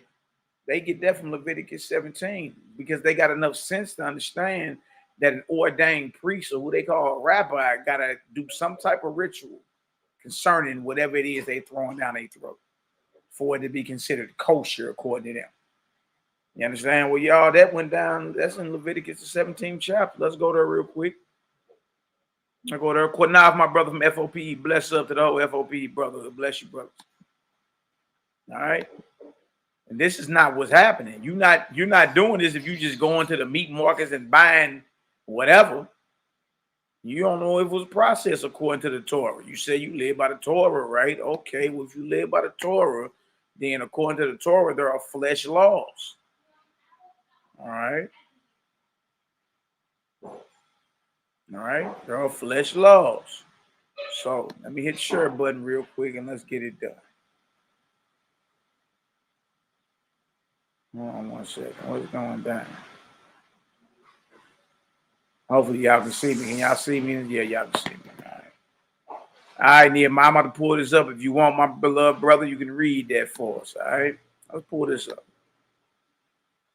Good to see y'all in the building. Bless up. All right, Leviticus 17, where we going first? All right, Nehemiah, we can go read down as far as you want. My brother Darius, a young sniper, he say, what he say? Y'all not even like the lion, more like the vulture waiting for something to kill something else so that you can eat the remains of the dead. Exactly. Bang, bang, bang. Oh, okay. QANATH say you want some of this smoke, huh? Got you. All right, hold on. Absolutely. All right, let me go ahead and do this real quick. Leviticus 17, Nehemiah, when you're ready, let's read that. And let's get into it. Let's get into it. All right, let me know if y'all can see that. Bless up. Let's get her done. I don't know if Nee may be caught up a little taste. Let me know if you ain't caught up. Leviticus 17, I'm going to read it. The Most High spake unto Moshe, saying, speaking to Aharon and to his sons, and to all the children of Israel, and saying to them, this is the thing which the Most High have commanded, saying, hold on. What man soever there be of the house of Israel that killeth an ox, or a lamb, or a goat in the camp, or they killeth it out of the camp. So wherever this so-called hunting that went down at, whether it's amongst the Israelites or outside the Israelites, we in the wilderness at this point. So inside the camp or outside where we camping at, wherever. All right. Last I checked, according to some, you can chew on ox, you can chew on lamb, you can chew on goat. All right. If you kill it in the camp or you kill it out of the camp, look at this. Verse 4. Verse 4. And bring it not unto the door of the tabernacle of the congregation to offer an offering unto the Most High before the tabernacle of the Most High. Look at this. Blood shall be imputed unto that man. He have shed blood, and that man shall be cut off from among his people. That man have shed blood, blood shall be imputed unto him. You got to bring it unto the door of the tabernacle, or the door into the courtyard of the temple. The tabernacle and the temple, you know, and when you get into the courtyard, you got the altar of burnt offering. That's where they sacrificing it. Or in other words, whatever flesh that you kill, you got to bring that to the priest who's officiating over the altar at the door of the tabernacle. You got to bring it to him. And if it ain't done like that, if it's not done like that, blood shall be imputed unto you. Blood shall be imputed unto you. All right? You have shed blood, meaning that's murder. And that man shall be cut off from among his people. Verse 5. To the end that the children of Israel may bring their sacrifices, which they offer in the open field, even that they may bring them unto the Most High, unto the door of the tabernacle of the congregation, unto who? The priests. The priests. And offer them for peace offerings unto the Most High. Look at that. Look at that. A Levitical, if you going by the flesh laws, you're saying Leviticus 11, you're saying Deuteronomy 14. All right, that's what you're saying. You're saying I can eat this flesh because of Leviticus 11 and Deuteronomy 14. These men never go to Leviticus 17th chapter. Read again. What man soever there be of the house of Israel that kills an ox or a lamb or a goat in the camp, or they killeth it out of the camp, and bring it not unto the door of the tabernacle of the congregation to offer an offering unto the Most High before the tabernacle of the Most High, blood shall be imputed unto that man. He have shed blood, and that man shall be cut off from among his people. So if you're not doing it like that, the flesh you choose, and this is for y'all to go by the flesh laws. If you're not doing it like that, then guess what? You're not doing it according to how it is inscribed and commanded in the Torah. Well, that means whatever you throwing down your throat is not offered unto the Most High. So who is it offered to then? Who is it offered to? Now, this is what the priest got to do. All right. I read verse 5 again. To the end that the children of Israel may bring their sacrifices, which they offer in the open field, even that they may bring them unto the Most High, unto the door of the tabernacle or the congregation, unto the priests, and offer them for peace offerings unto the Most High. And this is what the priest got to do. This is a whole ritual you got to do. And the priest shall sprinkle the blood upon the altar of the Most High at the door of the tabernacle or the congregation, and burn the fat for a sweet savor unto the Most High. And they shall no more offer their sacrifices unto who? Devils. That's why the Nazarenes, going all the way back to Mashiach, James the Just's brother and all them, when you get into other writings of theirs that's been verified as authentic, all right, they didn't eat the flesh. They didn't even eat the flesh. And they shall no more offer their sacrifices unto devils, after whom they have gone a whoring. This shall be a statute forever unto them throughout their generations. Because the understanding is this. You understand that if it ain't, all right, if you're going by the flesh laws, you got to do it like this. If it's not done just like you read in Leviticus, then guess what? That's food offered or sacrificed to idols. I know that's hard. That's hard. That's hard for people to understand. We ain't got to do that because I ain't no, well, brother, set you up a priesthood, set you up a temple, set you up an altar. Some of y'all claim y'all know where the Levites at. Go find you and break him off. And nobody's doing it like this. But you claim you following 613 laws of the Torah. You're not doing this. You're not doing this. Well, you know, we under the order of MILCHIZEDEK or MELCHIZEDEK. Absolutely. And the physical temple represents your physical body. And there is no more flesh being offered on the altar in the courtyard of the priest. That ceased. So if there's no more flesh being offered in a temple that's standing, what are you doing partaking in it? Ain't you the temple? Last I checked, Mashiach say eat him, which means take on his doctrine, his way of life. Oh, we. Serious point blank in the story. QANATH, send post your email, like oh yeah, I can do it like this. I can do it like this. Ain't no thing. Hold on 1 second. Yeah, invite. Invite. Copy the clipboard.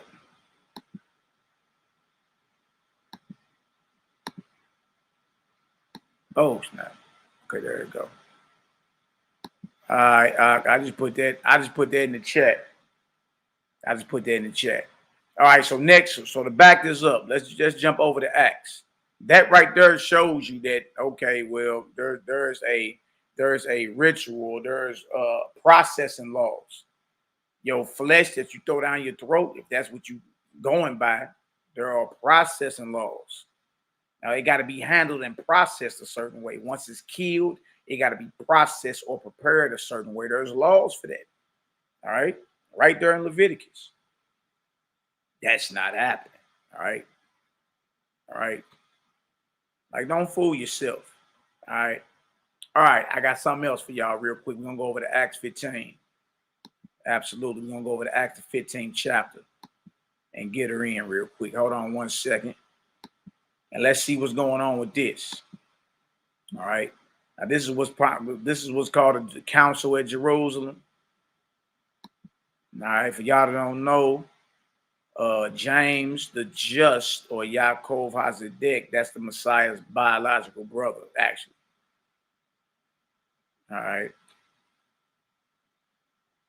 And look at this. He's given a judgment because he's the one in charge. He's the one that's in authority of the Messiah's movement once the Messiah had left. All right. Let's go ahead and get this done real quick. All right, let me pull these brothers in that's in the back chat real quick. Hold on one second, y'all. And then we can get back to that. And then we're going to end up in the Clementine homilies as well. Give me 1 second, all right? I got Nehemiah right here. Brother QANATH in the building. QANATH, what's going on? Shalom, HICKMAN. What's going on, brother? Most High bless, brother. Most High bless. Let me stop sharing that screen so I can see your face a little better. What's going on? Most High bless, my brothers. What's going on? Hey, man, I want you to, Most High bless both of y'all, by the way, but if there's a way we could put a monitor to check your heart rate, right? Because we about to make it speed up. All right. we about to make it speed up, right? To the Lord, to the testimony. They speak not of this, you know, it's not in them. Right. So I come in love. Okay, I come in love. So I hate to do this to my brothers, but I see nobody's challenging you, brothers. So what I'm going to do is agree with you about that. Because now I got to do a little bit more because y'all got so many episodes, you know, and I'm busy myself, and y'all episodes long. But the brother Nehemiah been sending me scriptures here and there, and I've been checking them out.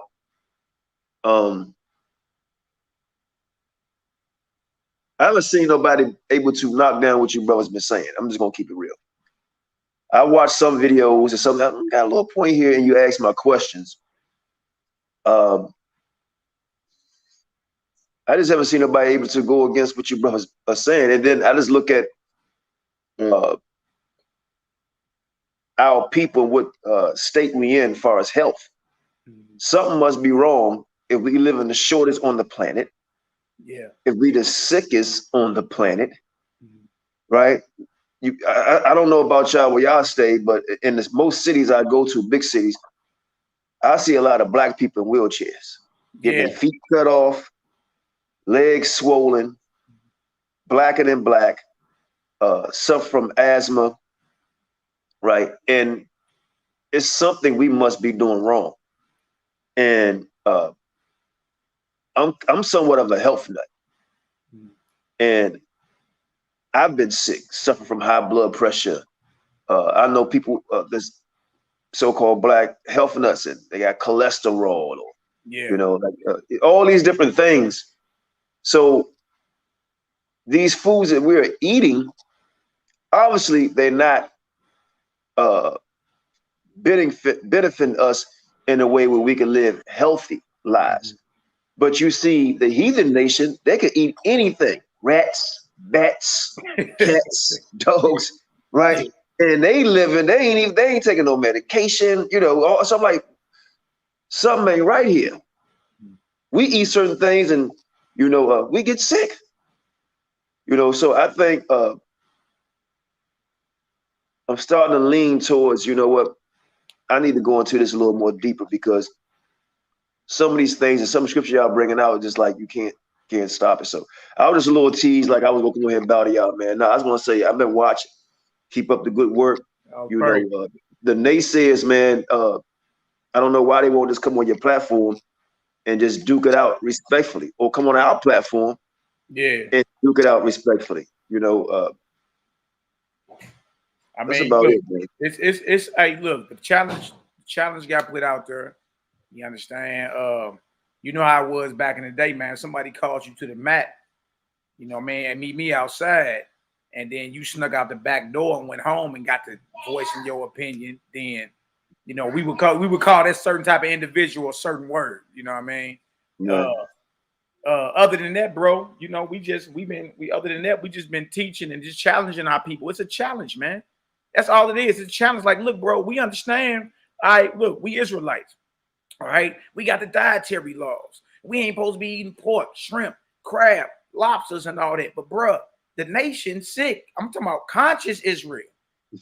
Conscious Israel is sick. And look, we know because, you know, we know. We ain't got to get into too many details, but we understand, bro. Brothers in the nation suffering from cancer, brothers and sisters, cancer, gout, high blood pressure, diabetes, heart disease. Look, these are people that don't eat pork, shrimp, crab, and lobsters. And they dying, brother. If you look at the past 2-3 years, a lot of our brothers and sisters are dying. Yes. In this knowledge, and a lot of our brothers and sisters, we know about being obese, and so it's like, well, what's really going on here? You know, now I gotta say this: even somebody lying or something is going on with the system, because you do have some people who don't eat meat and they still obese. Yeah. You know, so something else is going on there, I think. You know, but yeah, it's a lot of brothers and sisters, man, that's dying of heart attack, stroke, and everything, and they are following the dietary law. So, like, what's really going on? I've done some research on lamb, and I'm not gonna front. I like lamb, man. You know, but I didn't realize there's over 200 different species of lamb. Dang, I didn't know that. Wow. So I'm like looking at this, right? Because we was doing a breakdown on goat's hair, and we done a class on that to prove these Negroes, or the people didn't know what they was talking about. But I looked that up: 200 different species of lamb, over 200 to 300 different species of chicken, right? And I'm like, okay, so where all these damn different species come from? And I come to find out, man, a lot of y'all brothers and sisters eating lamb out the grocery stores, and these lambs are made up. Yeah, and the chickens. Don't forget them chickens. Boy, that chicken is a hybrid. Yeah, I'm like, wait a minute. I said, wait a minute, the lamb, brother. So now I said, okay, so I'm looking at the cow.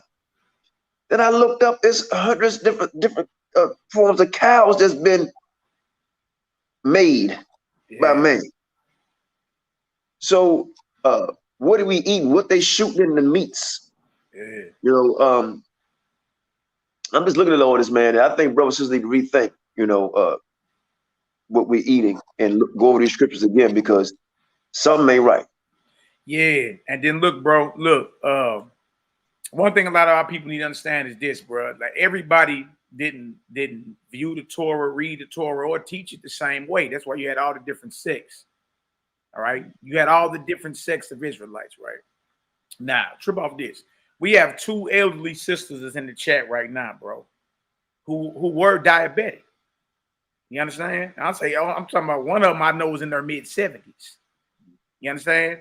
This year, diabetes is totally gone, because she just took heed to the challenge. Like, we just put a challenge out there. Like, hey, y'all, look, we here to challenge you. All right. Look at this. Here she is right here. Here the email is right here. I'm gonna put it up on the screen. 75-year sister Robbie Dobbins, 75 years old, no medication, diabetes cured, high blood pressure healed on fruit diet for 2 months. Currently 4 months on all plant diet, bro. Look at that. I believe it. Can I give a small testimony myself? Absolutely, brother. I'm 52 years old. And I guess I was in my 20s, and I was eating a little bit of everything.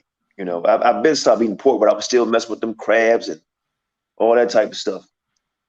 and healthy, athletic, the whole nine. Went to get it. I was feeling dizzy because I was working at UPS at the time, feeling dizzy damn near every day, right? I'm eating pizza with the cheese and all that. And I said, hold on, something ain't right. So I went to the hospital and they say, well, your blood pressure is up, right? And they say, well, once, and this black doctor, she came to me and said, listen, she called me by my last name. I said, okay, what's up? She said, if you get on this medication, she said, it's going to be hard as hell for you to get off because your body gets adjusted to this, right? And your body started depending on it, and instead of doing what you need to do. I said, so what is it I need to do? She said, you need to watch your diet. I said, well, look at me, I'm slim and trim. She said, no, it's what you put, you're putting something else in your body. So taking medication, which regulated my blood pressure. So I said, I'm tired of this damn medication, taking all the time, forget to take a pill, and it's funny. It affects with the rate of your heart, or it takes the salt of your body. It's different forms of this medication. And the medication, I look at the side effects. It can give you a heart attack. You look at people need to look at the side effects of this medication. So what I did is, like I said, always worked out, but I changed my diet. I mean, heavily. And one of them was stop eating meat. Now, granted, I got weak. If your body uses something for so long, you get weak. If somebody's an alcoholic, they stop drinking. They start. Your body's used to certain shit. So I got weak immediately. But I just kept working out and watched my diet. And I'm gonna tell you, I gotta get back on that regimen because I went back to the doctor and he was like, well, what are you doing? I said, what? Your blood pressure is normal. I said, well, I'm gonna tell you something. I said, I haven't been taking medication, man, for like 6 months. He's like, oh, what? I said, yeah, I regulated myself off. Hey, brothers and sisters, all I was eating was fruit and vegetables and beans. Okay. I lost a little bit of weight, right? Because I have a very high metabolism, right? And I like playing ball all the time. So I was trying to figure out how can I keep my weight up. And back then I wasn't into the herbs and stuff like I am now. But it helped me. But what I did, like most people do, I stopped. I love that liquor. You know what I mean? I stopped. By the way, I stopped drinking, right? I had stopped smoking cigarettes. I was smoking cigarettes. I was drinking. I was eating crab, lobster, doing it all. But when I stopped that, right, and was taking bitters, right, I was overloading my body with the right stuff, herbs and stuff. I mean, I was just like, I was a walking, man, I can't think I can't think of it, man. You could smell the herbs coming out of my body. That's how hard I was going. You know what I mean? Oregano, all that stuff, right? Man, I got stronger. But then, of course, I'm around certain people. They eating certain things. I go to a cookout. They got the barbecue chicken going and all that shit. So I fell back into it. Guess what? End up had to get back on the medication. And I was not eating no pork, no catfish, none of that. I was just eating chicken, beef, right? And guess what? I wasn't even salt. I wouldn't even put salt in my food. Even with my tea and coffee, right? I stopped drinking coffee, but I would drink the tea. And I still drink tea. I don't put no sugar. I still don't do that with sugar. But what got me back on the medication and all that was the meat. Yeah. It was the meat. It was the meat. And I think we all need to look into that. And brothers and sisters need to stop coming down so hard on you because you're just trying to save lives, man. And I think we all need to look at this and why we follow the dietary laws, but we still getting sick. Yeah. We still getting sick. Right. You know, so that's my testimony, man. I've done that, bro, and I was like better. So yeah, I think, absolutely, bro. Yeah. And look, and that's the thing, man. Like the Most High, we read in Isaiah the 53rd chapter, by his stripes we are healed. You understand? Like the Most High wants you, for one, your body is his vessel or his temple, right? Like he wants you to live a healthy life, live a righteous, healthy life. Why not? The scriptures say that your body is fearfully and wonderfully made. All right, bruh. I know people that have died from diabetes. You understand? For most people, it's a death sentence. I know people who have died because of dialysis. You understand? For most people, when them kidneys shut down, bruh, it's a death sentence. right? Well, my mother, I'm slacking. My mother, she passed away from kidney disease. Yeah. Right? And she was in her late 20s. Wow, bro. Think about that. I know my father had to get his leg cut off. Right? At at almost 70 years old before he passed. Yeah. Right? I know people in the family, people who's suffering from this shit. And guess what? Early age suffering, man. 50, 45, 30, right? We got brothers and sisters, the teenagers, man, just do the research, that got high blood pressure. You know, so I really believe, and I'm gonna do more of this, I'm gonna do this anyway, but I'm gonna start looking at some of y'all classes if I could try to catch up, right? And look at some of these scriptures people always try to come at y'all with. But I think we need to take a healthy, and we need to preach more on this, man. And try to find some video. If you got a video that that's going to help our people understand a little more clearly, because y'all, like I say, 32 classes, I can't put all 32 on my channel. Bro, but give me a good video and I could put something up, you know what I mean? Yeah, we've been bringing it out, and that's what the whole message is about, because I really believe the Most High, we got a major league shift that's coming. You understand? And I really believe that our vessel, we need to be in tune and in sync with the Almighty from what's about to hit this earth. You understand? And if we ain't, if our bodies or vessels are not vibrating under that right frequency, bro, we gonna miss out. You understand? So yeah, I got plenty of stuff I can send you, bro. But I got a few things. I got a few videos, probably like 2 or 3. You dig? Like I can hit you with the historical, because I got the historical proof too. You understand? Going back to the 1st, 2nd, and 3rd centuries. All right, I got that, and I did a 2-part series showing how the Messiah and his original followers, how they all was plant-based. All right, so and that's hard for a lot of people to accept, but if you just slow down and reread the Gospels, you'd be like, dang, that's right there. All right, we got the fish situation, but that can be explained too. So once the fish situation get explained, and then you know about the Passover, where everybody called the last Passover, you already know about that. So it ain't gonna be that hard, bro. You feel me? Right. So yeah, bro, it take a lot of courage to come on a platform and just let the world know, because you are influential brother. The FOPE is a very influential platform in the nation. So I salute you, because it take courage for a brother to say, hold on. We need to really look and listen to what the brothers are saying, man, because they're not saying nothing sinful, and what they're saying can actually help us as a nation. You understand? So it must be from the Almighty. Look, I ain't saying this because it's gonna make me more famous or gain me more followers. Hell, we lost followers behind it. You understand? So, but it was never about that. It's about, you know what, the Most High is convicting us and moving us in this area, bro. We got to come out and say that, man. You understand? It don't matter who don't like it. Hey, we love you enough to tell you the truth. Stop putting things in your body that's causing taboo, that's destroying the Most High's vessel. You understand? So I salute you, because it take a brother with a strong character and a backbone to say, hey, hold on. Slow all that down. Say that again. Hey, I think we need to listen to what the brothers are saying. Right. Does that mean you're not no yes man? Because a lot of people. I'm not. You already know I'm not, brother. Yeah, I know that. I know that. Yeah, I'm not no respected person at all. Yeah. I think Nehemiah thought I was coming here for some smoke. He came was, let's get him. Let me put that on screen real quick. Look at me. Nehemiah thought I was going to put some smoke out. Maybe she don't do this sometimes. Nehemiah. He broke. Yeah. Y'all require me to go ahead and get on the camera, brother. I said, he ready. Said, QANATH gonna come at us.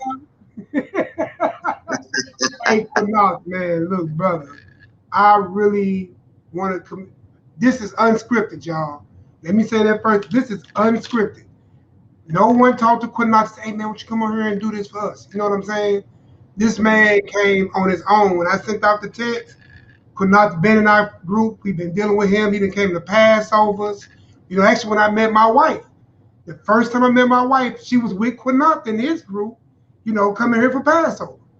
So thank you, bro. You know what I'm saying? She's sitting right there. Hey, come on, man. Hallelujah. She was saying all praises while hearing you talk, bro. You know Hallelujah. Most High blessed. Here she comes. Shane. She's so saying shalom. Shalom. Shalom. Hallelujah. Most High blessed. All right. Shalom, Molly. Hey, look, she's here. Shalom, baby. And no more, hey, I gotta come see y'all, man. Y'all gotta come see us, man. Hallelujah. Hallelujah. Hey, look, this is I'm gonna tell you, this is very serious to me because the death in our community, man, is unreal. You know, that we going through. You know, you go to a children's hospital, you see a lot of black children in the hospital. You know, so this is something we need to take very seriously. I seen people come at you. I just seen people come at y'all, man, and I'm like, what's the reason? What's the reason behind it? And I don't know. Sometimes people say they care for the people and they don't. You know, I know you brothers truly care, you know, and sincere, you know, and so I just got to say, I'm with y'all, man. I'm gonna look more into this. I think we need to rethink this, bro. You know, and I'm just gonna put it out. I felt like I should come on here and tell y'all first, right, before I do my own official video, you know, on it. I gotta talk to some of the brethrens here because I don't think everybody agree with you, you know. So I gotta find out, you know. But for me, hey, you know, some people don't believe the Nazarene book that y'all coming out of. I gotta look more into that. Even if we don't look into that, man, we just gotta look at exactly what's going on with the food issue here in the scriptures. That I've been looking, man, and if y'all can prove them wrong, then I say, you know what, bro, that seem like they got y'all. I haven't seen it yet, and I've been paying attention. Okay, so I just want to be the first to say, you know what, I'm on board, man. I got a lot of work to do, you know, as far as the scriptures and try to live even healthier. I don't see what's wrong with us not eating meat, right? I don't see what's wrong if a brother telling you not to eat it. You know, I understand you don't like that because I like meat too. You know what I mean? I like it too, bro. Ain't not like no, you know, whatever. I don't want to tempt you, but I don't see what's wrong in not doing it. And my daughter is a vegetarian, a vegan, and she brings me food sometimes, and man. So it's so good. They asked her can she put some of her stores in some of these vegan restaurants, and a few of the stores that I affiliate with. I'm trying to get my daughter to do it so I can not just help people, but make me some money. I'm gonna keep it real. You know what I mean? And you feel better making money helping people. Helping people instead of making money giving people shit that's not gonna really help them. You know, earrings, chains, and all that type of stuff. It ain't going. Where's the help but fat in your pocket? I can't get mad at brothers that's trying to help people, man. And it's time for us to get that way. I'm on board with y'all. I may come on next time, y'all. I'm gonna study a little bit more on it, because y'all way ahead of me on this one. And bring out some scriptures too. I'm gonna talk to the brethren that's here. You know, and we're gonna see can we have a sit down with y'all, because what they don't see, and we can have an off-camera sit down, and we can go over it. But right now, from what I see, and I've been studying, hey, you know, I haven't seen anything where y'all going off at. You know, I gotta look more into this Nazarene book, because a lot of brothers telling me, man, that book is not blah blah blah blah blah. Okay. Yeah, you know but I mean? look, but trip off this, Zach. That's why I said like that lets you know they ain't been listening or looking, because we done did close to 100 slides. Like we did a straight presentation over the gospel of the Nazarenes. Like we go over tonight the Clementine homilies, bro. They talk about that in Yale. Them heathens, they got PhDs in theology. They talk about the Clementine homilies, which is Peter's journal. I read the Clementines. I got it. Yeah, so that's first century. You know what I mean? So we thoroughly proved The gospel of the Nazarenes, bro. Look, it's in the mouth. It's in the mouth of all the church fathers or the historians after Nicaea, during Nicaea, and even before Nicaea. Even if they disagree with it, they speaking about it, which means it's been there. It's been there. You know what I mean? Also, you know, we go into the Essene gospel of peace, but that's more of the healing and all that. We know people who have proactively did the program in there and have healed themselves. All praises to the Almighty. So the gospel of the Nazarenes and the Clementine homilies is authentic. I know a lot of people, they see certain things in there that they may not agree with, but bro, it's things in the Bible that you necessarily don't agree with. For instance, you got people that say, okay, we got the spiritual virgin birth, right? Then we got scriptures that say the son of Joseph. Whatever side of the ball you fall on, people are deciding, okay, well, I'm gonna roll with he the son of Joseph because it say the son of Joseph, or in the prophecies and all that. Then you got people that say, no, according to Luke 1 and Matthew 1, the Holy Spirit overshadowed her. What I'm saying is we pick and choose what we hold to and believe in the Bible anyway. You understand? Trip off this. Some people believe in polygyny, some people don't.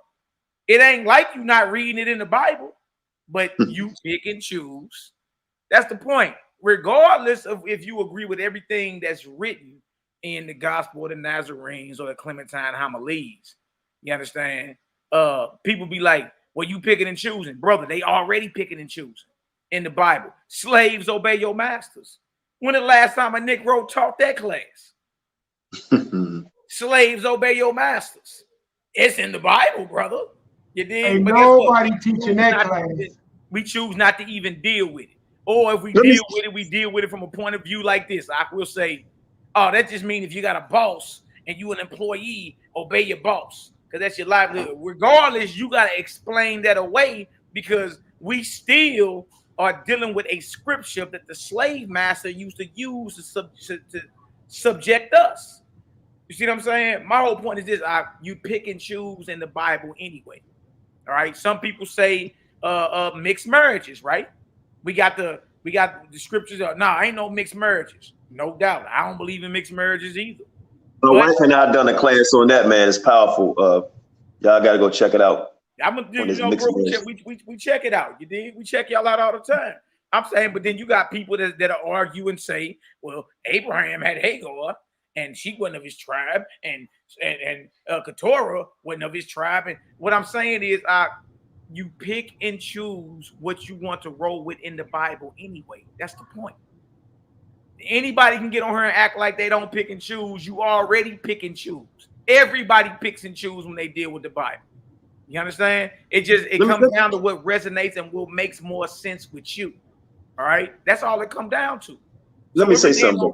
It really ain't no reason to be arguing with nobody about nothing. To me, not making our bodies a graveyard of dead flesh makes the most sense, even in this time period, even more.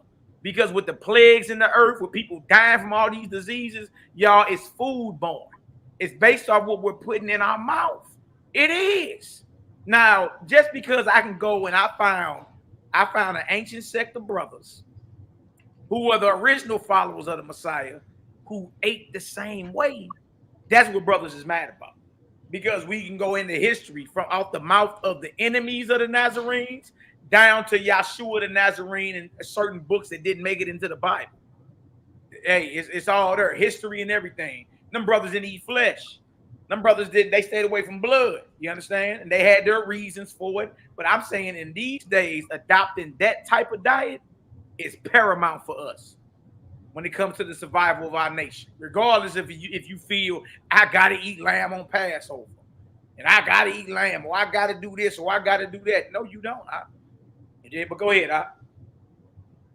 No, what I was saying that like brothers like well, you know, they take it from the scripture, man, blah blah blah.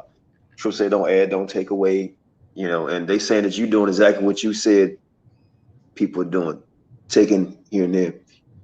And I don't have my notes with me. Okay, well, I have them, but I don't feel like going look it up.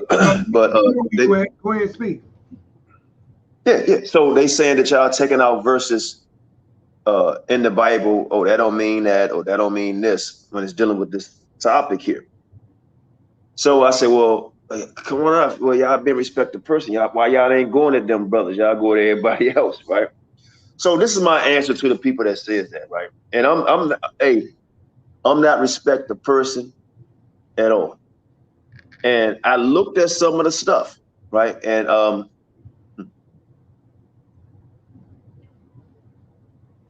can I say this? Like we had a discussion last night, right? And we was going up against people who don't believe in Christ. And they was pointing out a scripture to my brother Shashan, and Shashan was telling them, well, you know what? Everything that's written in the Bible, a lot of stuff been changed. Words have been changed. You know, not everything, but some of the words has been changed, right? Like when you look at Deuteronomy 28:68, and it says, "No man shall buy you." Like, well, what the hell that mean? We were sold, but no man shall buy you. You know, then you have to look at other, y'all know where I'm going with this. So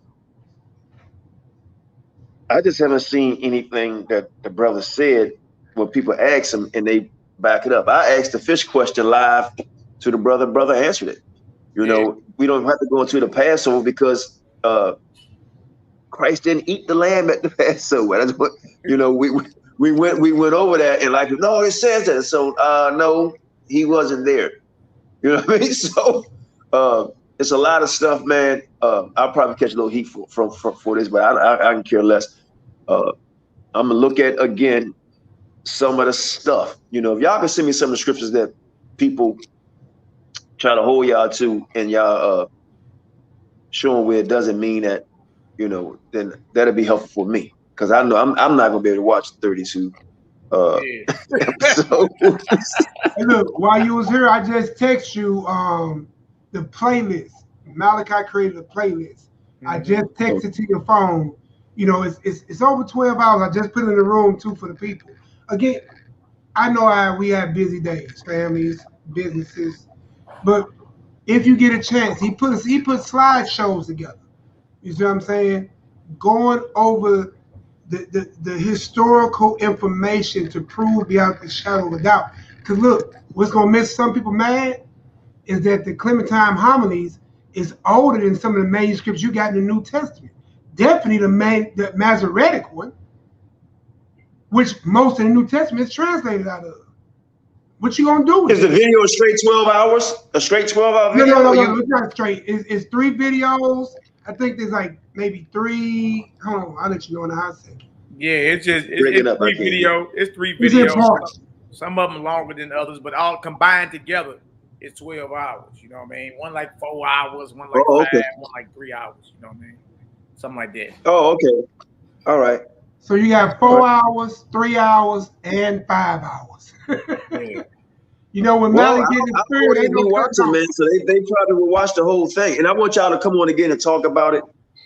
I just haven't seen anything, man. I've been looking, some brothers like, man, I don't know, what they talking about, blah, blah, blah. I said, well, just look.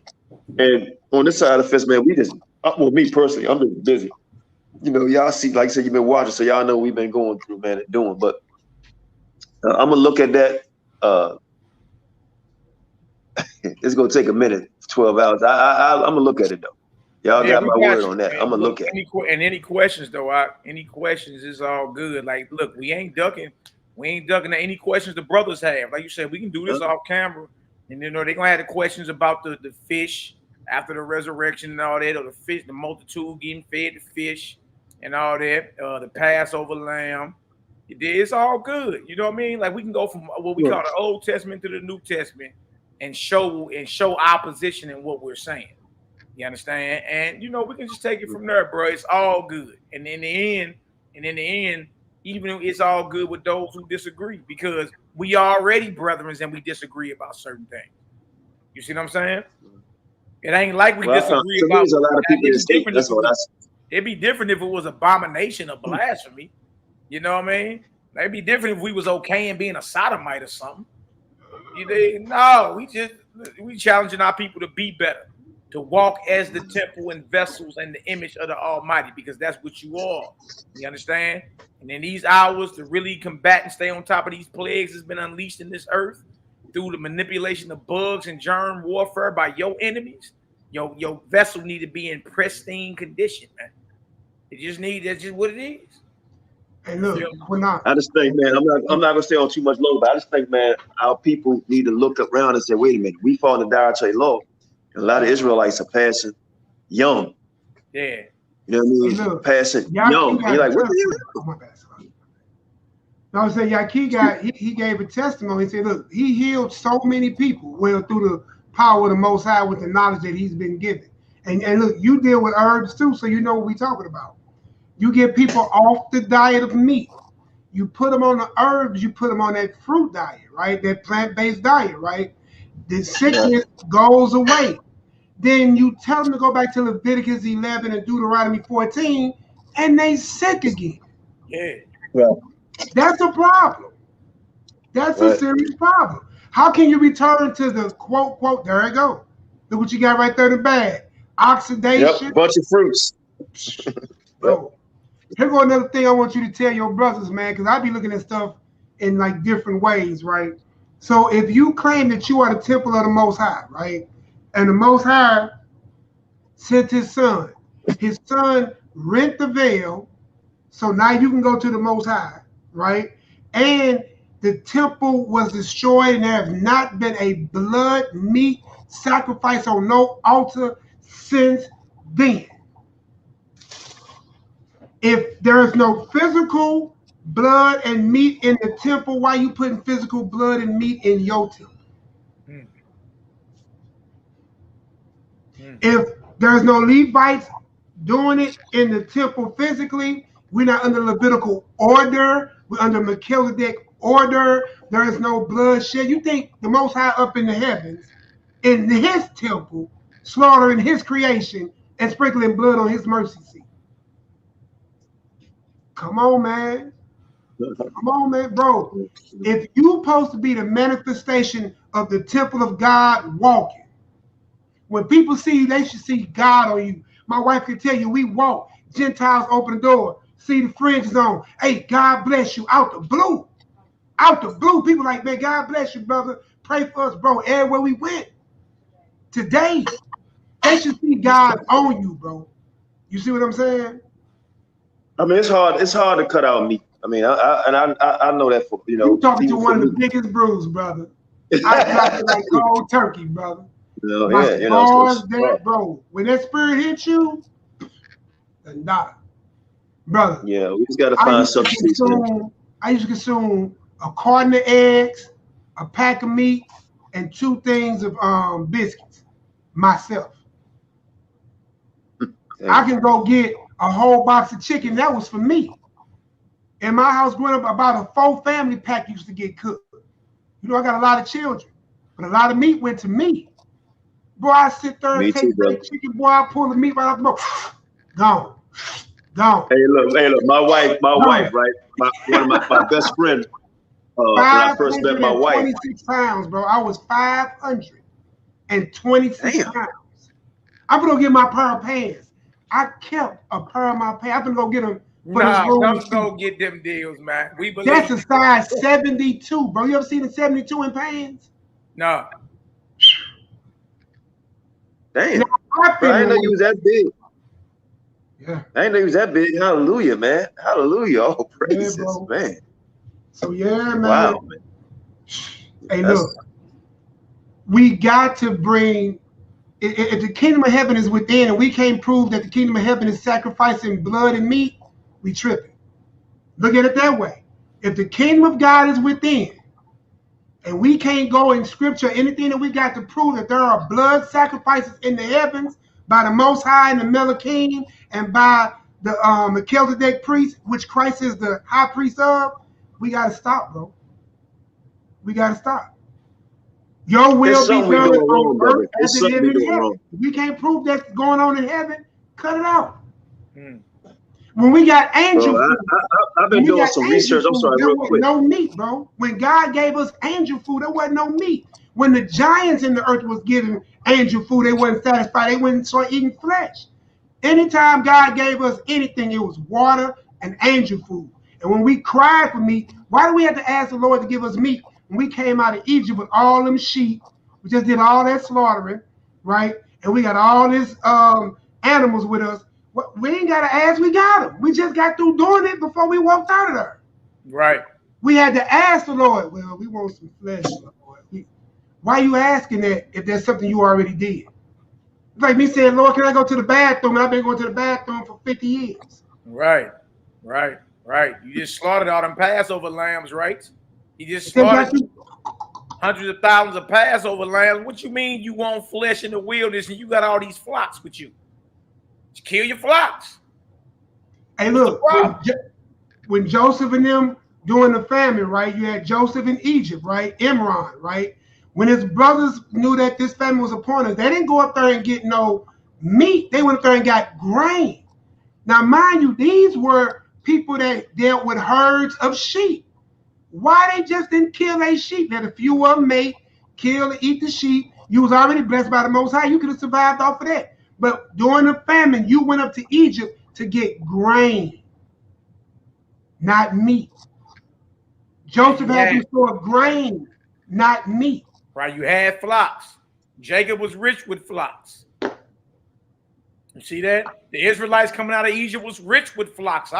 They just killed hundreds of thousands of lambs. They had plenty of flocks in the wilderness. All you had to do, okay, you're hungry, you ain't like the angel food. If it's meant for you to be chewing on your flocks, kill them flocks then.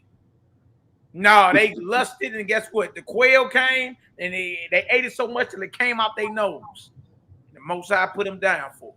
And killed. You know, so look, in today's time, bros, of life is a message of living. It's a message of health, healing, righteousness. And, you know, we just been convicted to challenge our people to live better because the Most High about to make a major move in this earth, man. And it's just time for us to purge these vessels, bro. That's it. Purge these vessels so we can link on in with the Almighty and look, hear his voice. Because that's ain't what we doing. We steady pouring over precepts, and everybody got the same precepts, but not the same understanding. Everybody got the same precepts. You got the same precepts. Got that. Like, yeah. Nobody agree. You understand? QANATH, y'all see Hosea the 7th chapter, totally different when y'all came out with that breakdown and destroyed that whole cake not turned doctrine. Right? I'm saying y'all came out and destroyed it. Like shit, I don't even know y'all battle against that. That's beyond proof. You feel me? Ephraim cake not turned ain't got nothing to do with no Puerto Ricans. Right? Okay. You totally destroyed it. But the next brother can go to Hosea 7 to 8 and in his mind feel he can prove that the Puerto Ricans is Ephraim. You see what I'm saying? Bro, it's the same precepts, but it's still a different understanding. We're not hearing his voice, though. The Most High speak to every last one of us, man. Hey, bro, you know what I think it is, brother? I think it's lust, man. And meat is not something your body needs. It's lust and it's the taste. Pizza ain't good for you, but people like the taste. You know what I mean? They like the cheese and all that shit. So it's a lot of, it's dealing with that. And I don't want to fault people, but you gotta, well, y'all understand. We grew up with this with our grandparents feeding us this stuff. You know what I mean? Flavor. I mean, you know, think about this. You got people in other countries, other nationalities, whatever, and they eat stuff we would never eat. Never eat. Right? Right?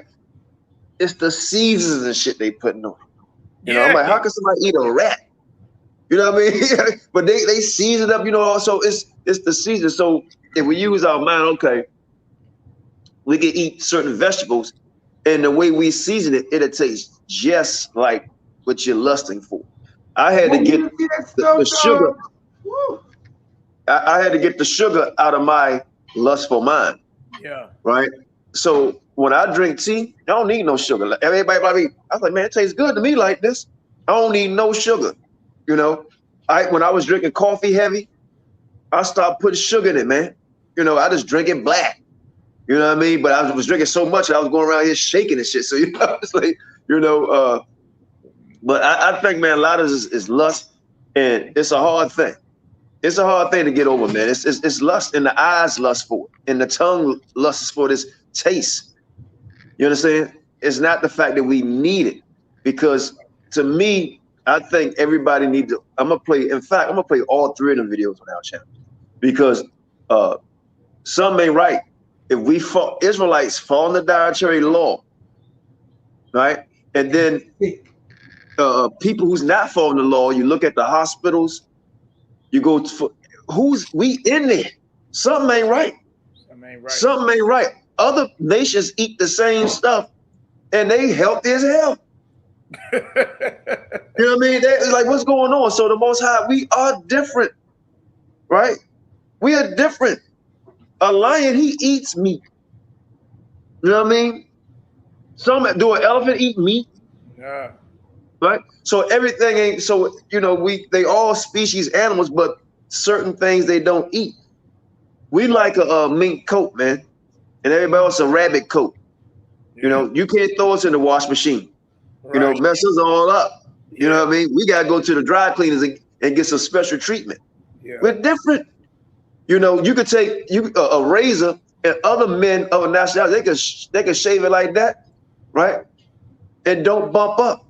You know what I mean? But with us, especially when that back of that neck, we bump up. We got to find a special treatment on this thing here. Like, what's going on? All these damn bumps all on the back of my neck, and that's just the skin. Something ain't right. Yeah. Everything you know what I mean? So we got to start looking at this meat thing, right? If you don't want to look at the scriptures, what the brothers got to do is stay in the scriptures. But let's just start looking at overall and say, well, how come you can get some people to eat 100 raw eggs, or they can eat all this stuff and they fine? Yeah. Let us try to eat a mouse. We'll die. Yeah. You know, so you see other people eating bats and cats and dogs, man. We can't, our body would drop. So our body is telling us something, right? And the Most High is telling us something. Hey, yeah, I understand the Levitical law, right? What you can eat, what you can't eat, right? Is your choice. But is it healthy? Is it healthy? No, it's not. Can I add something real quick? And it's funny because we had some people complain, well, even the vegetables are GMOs, but guess what? Them GMO seedless fruits is still healing. They ain't hurting. Them genetically modified chickens, 200 species of sheep, them different cows, all them animals are what? Giving you sickness and death. So even if they give it to you where you can't reproduce and grow it in your yard, or they take the seeds out of it, they can't take the healing factor that the Most High laid inside that flesh of that fruit. People healed by that fruit regardless. And that's the Most High. And if we saying that he's not the author of confusion, the Alpha diet is Genesis 1:29, the Omega diet, the end of it all, Revelations 22. If he's not the author of confusion, how did you get meat in the middle? And then when I come to say real quick. I'm sorry, real quick. I almost lose my chain of thought. What I come to see when we read the scripture with about the Most High gave us laws that we can't keep, right? So he turns us over to certain things, and to me, it's like a learning curve, man. I mean, to me, it's like you see this not helping you. It's detrimental to your health, and we still keep doing it. You know what I mean? So something, it just ain't right, man. And if some people still want to eat meat, you know, that's on them. You know, I'm trying to stop. You know what I mean? But it's hard to do. But you think about it, man. Something ain't right here, brothers and sisters. Something ain't right here, man. We eating certain foods, and we supposed to be following the dietary laws, but we still the sickest people on the whole entire planet. Fact. With the best health care, so-called doctors in all of the world. Right. The best medicine in all of the world. But I don't know if you could walk outside and find 10 people, right, black people, and they're not on some type of medication dealing with high blood pressure, sugar, diabetes, or something. Yeah. You're not gonna, it's hard to find. right? Especially over 50, 60 years old. Yeah. So what the hell what's really going on here? Man, it's food born. It's food carry. It all come back to what we throwing down our throat. You understand? Yes. So it ain't like the Most High ain't gave us. Look, we lusted for flesh, right, in the wilderness, and that flesh that they was chewing on was lawful according to Leviticus 11 and Deuteronomy 14. Quail is the main reason everybody eat chicken today. That quail, Israelites ate quail in the wilderness. But if you reread the story, it was not a good look. Just reread it. You understand? If you reread it, you be like, hold on, we went off by asking for that. So it ain't like according to the biblical narrative, we haven't asked for something before that wasn't supplied or given to you that eventually destroyed you and was bad for you. You know what I mean? That has happened before. That's in the scripture. You understand? It wasn't David gave all them wives. It wasn't good for to have all them wives, right? And what happened? Yeah, you know what I mean? That's what I'm saying.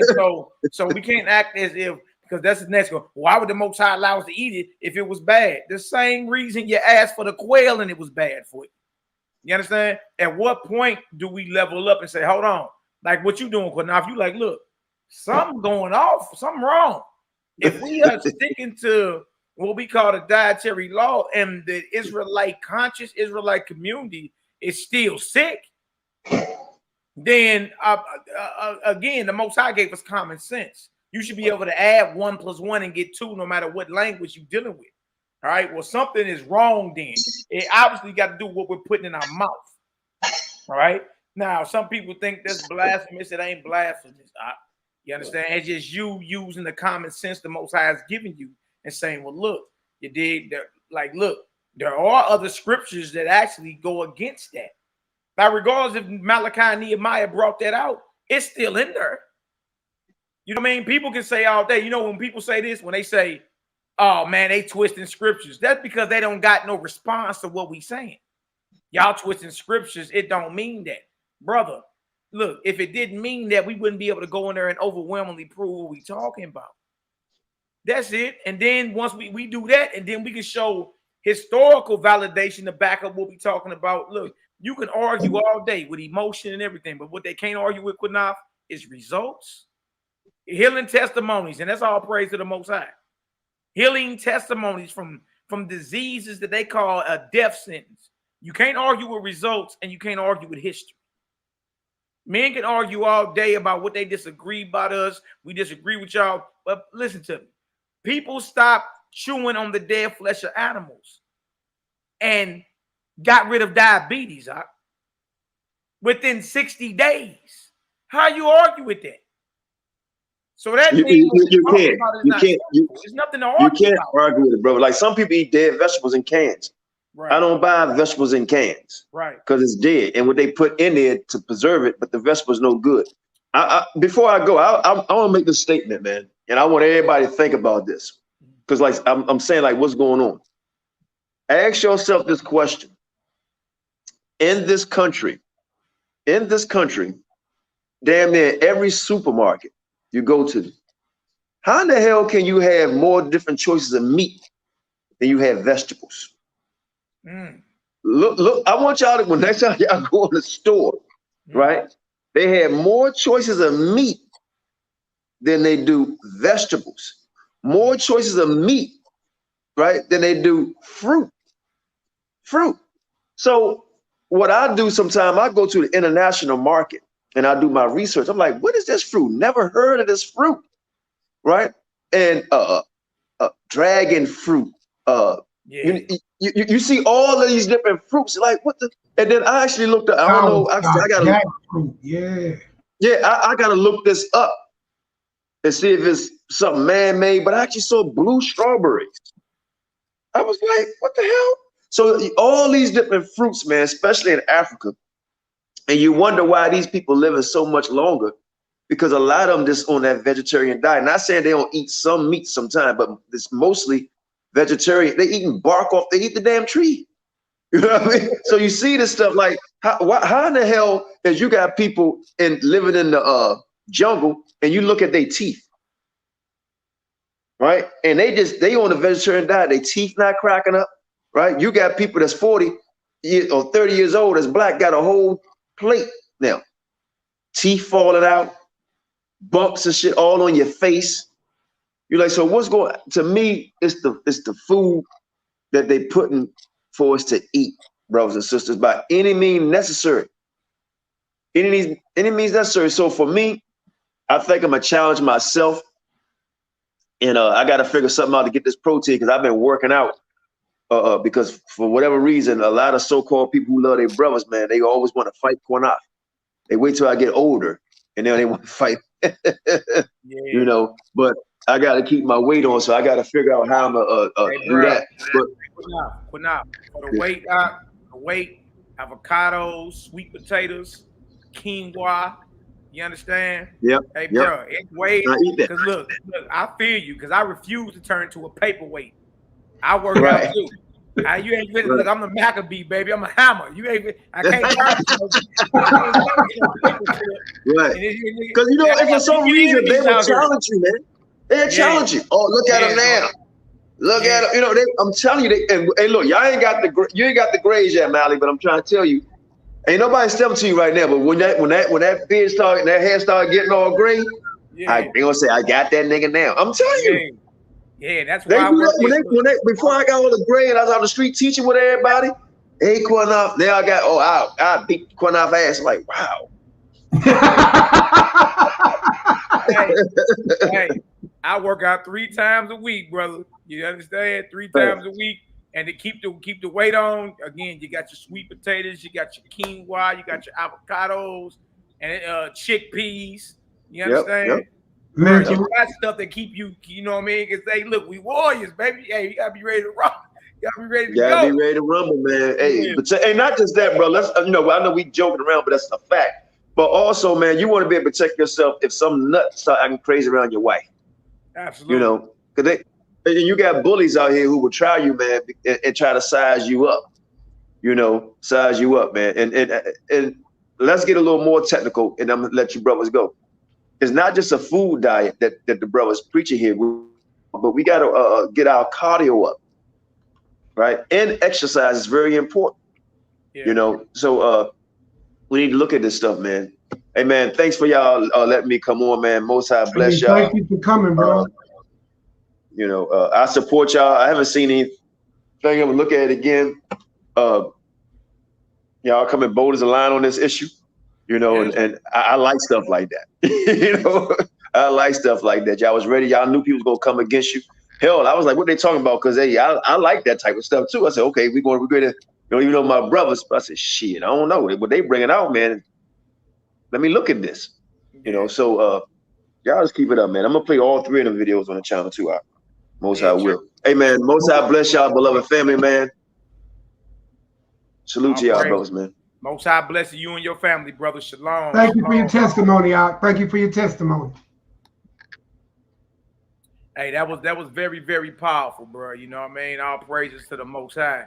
Hey, look, you probably can hold it right there, bro. And this is just a suggestion, you know. No, that's what we gonna do. That's what we gonna do. That was beautiful, bro.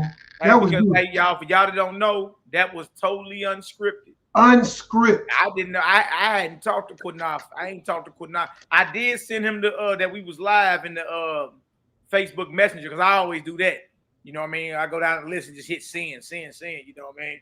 But I did not know he was gonna be on some. Hey, you know, hey, we want to come on and FOPE y'all up. I'm like, oh, okay. QANATH talking about he won't get in the ring. What he talking about? Show what you said. Like, look, I'm in agreement, and I was like, oh, okay, all praises, man. You know what I mean? So y'all, that was totally unscripted, and that be the Most High though, man. You know, especially when you be going through certain things during the week, or certain brothers and sisters, you know what I mean, be under attack. Y'all pray for my sister Keila. Keila be going hard out there. What? Yes, Keila see it, you did, but you know, certain brothers and sisters go through it during the week, and it be the Most High, like a breath of fresh air. Send in, you know what I mean? Send in somebody like, hey, look, salute. I see what y'all talking about. Hey, I've been looking at that, and I'm starting to see what y'all going into, and I'm seeing it, and I just want to support you, brothers. Also, you know, what QANATH was saying was true. He's just like, look, He's just like, look, why all our people sick? And that's what I was saying when we first started bringing this out, y'all. Our people sick like we still eating pork, shrimp, crab, and lobsters. Something else is going on here. You understand? So hey, look, I salute that brother because I know he ain't no. Look, QANATH has never been a yes man. If you know him, like I know the brother, he ain't never been no yes man. So you understand? For him to come on and you understand to say, hey, look, I support you, brothers, man. Send me what you got. I've been looking, right, and I don't see nothing wrong with you saying. You feel me? Now, y'all remember a few months back, I was on my way back from out of town, and the brother had hit me up on a Shabbat and was like, hey, bro, man, you got to come on the show. Hey, everybody coming at your neck. You know what I mean? I hit the QANATH up and say, bro, I don't feel no pressure. Who you talking about? I said, matter of fact, I can come on the show. He was like, man, look, I'll cancel whatever I got going on tomorrow. You understand? You want to come on tomorrow? I was like, bro, I'll just be getting back in town. You understand? And guess what? As soon as I got back in town, I went back in town 15 minutes before I was live on this show. And sat there and presented what we've been talking about and took questions. And the brother made sure everybody was respectful, man. I salute that brother. Also, Shah Sham, QANATH's right-hand man, they actually family, they cousins. He interviewed me on FOPE Civil War. You know, so I salute the brother. And even Sham was saying then, he was like, man, Most High been on me about getting off that flesh a while ago. So, you know, hey, I just want to let y'all know y'all are brothers and all that, man. So look, hey, man, I salute brothers like that because it takes a certain brother of a certain spiritual caliber to stand up. You understand? Especially when they see something ain't right or when they see somebody is getting unjustly attacked and say, hold on, no, hey, y'all need to listen to what the bro and them is saying. I don't see nothing wrong. You see what I'm saying? And that's all it is. That's all it is. So I salute that brother, salute the whole FOP brotherhood, y'all. If you ever just want to get on the phone and chop it up, because we know the questions that's going to come, we definitely can get into that. You understand? But in the end, y'all, we're not speaking sinful to our people. We're not teaching them to go against the Most High's creation. We're not teaching them to sin. We're not teaching them to harm themselves. It'd be different if we was teaching illicit sex. It'd be different if we was talking about, you understand, men being whoremongers and women being whores. It'd be different if we just was like, look, there ain't no morals. Live lewd and nude. You understand? No, y'all, all we saying is get on back to what my brother Nehemiah called the Alpha diet, the first one, and the Omega diet. The diet is going to be going on in the end. You understand? Because what's going on in the beginning is what will be going on in the end. Y'all, we might as well do that now.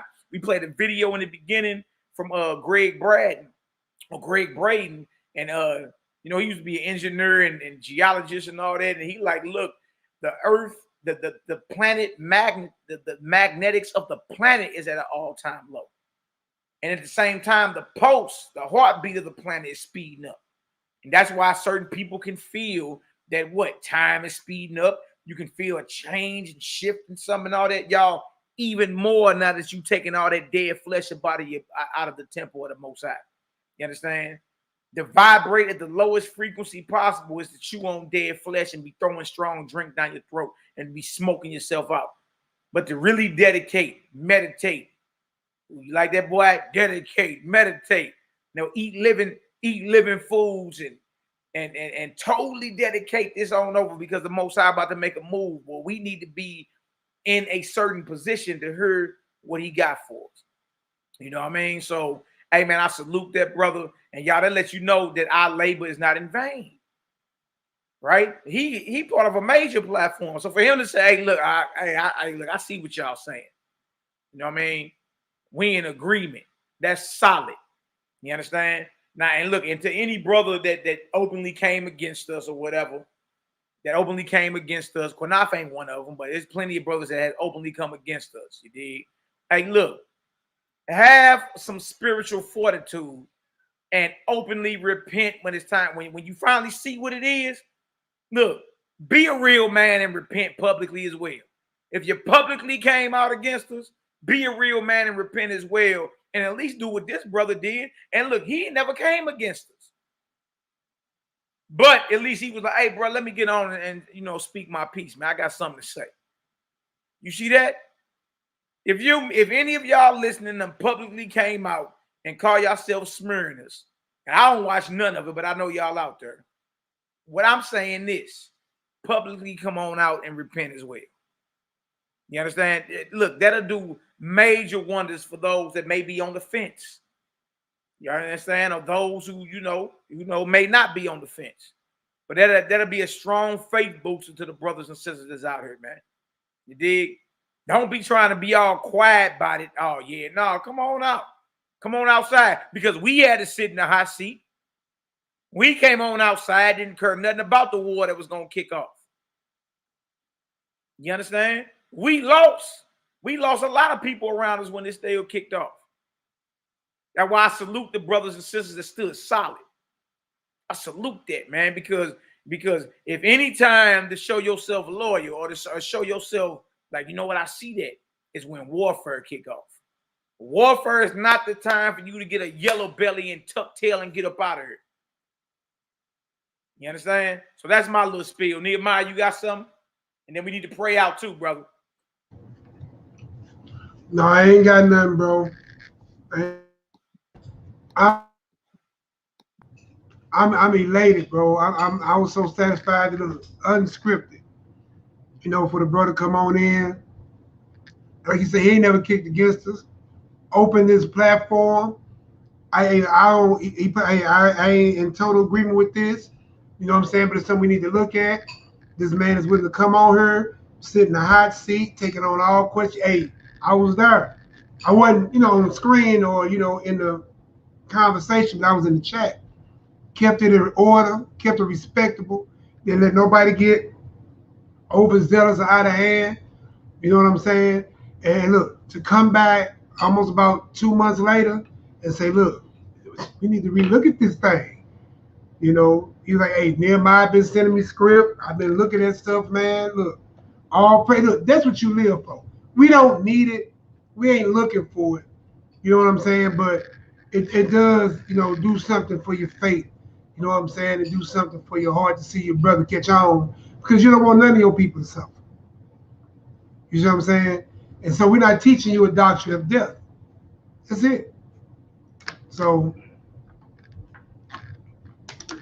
I ain't got nothing to say, man. Look, let's change the title of the class and do this one tomorrow. But I'm excited, bro. That made my night. I had them two great testimonies from Jordan and from Brian and JoJo or Jordan, and then QANATH. Hey, it's a complete day for me, bro. Yep. It's a complete day for me. You see the Gabriel from KC got on her. Oh yeah, Gabriel. Yep, I saw that.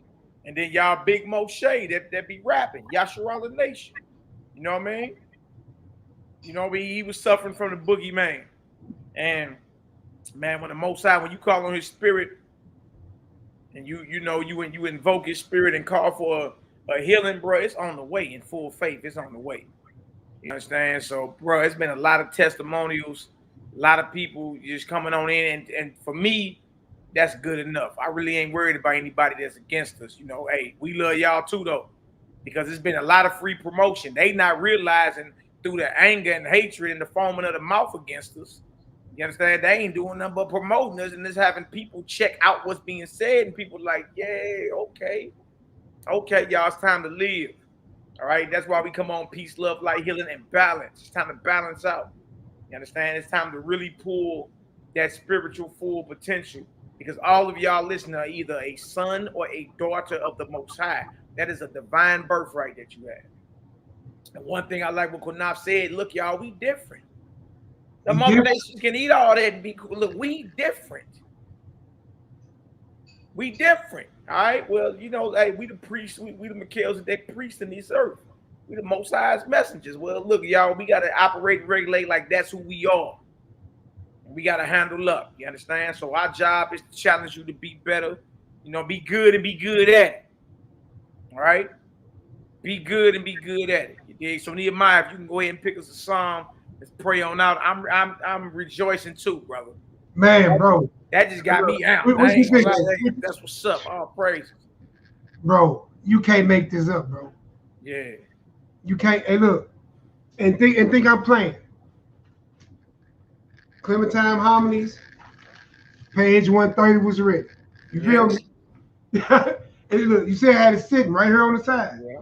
We're gonna get into that tomorrow because I've been reading through that. Very, very, very powerful, man. Very powerful.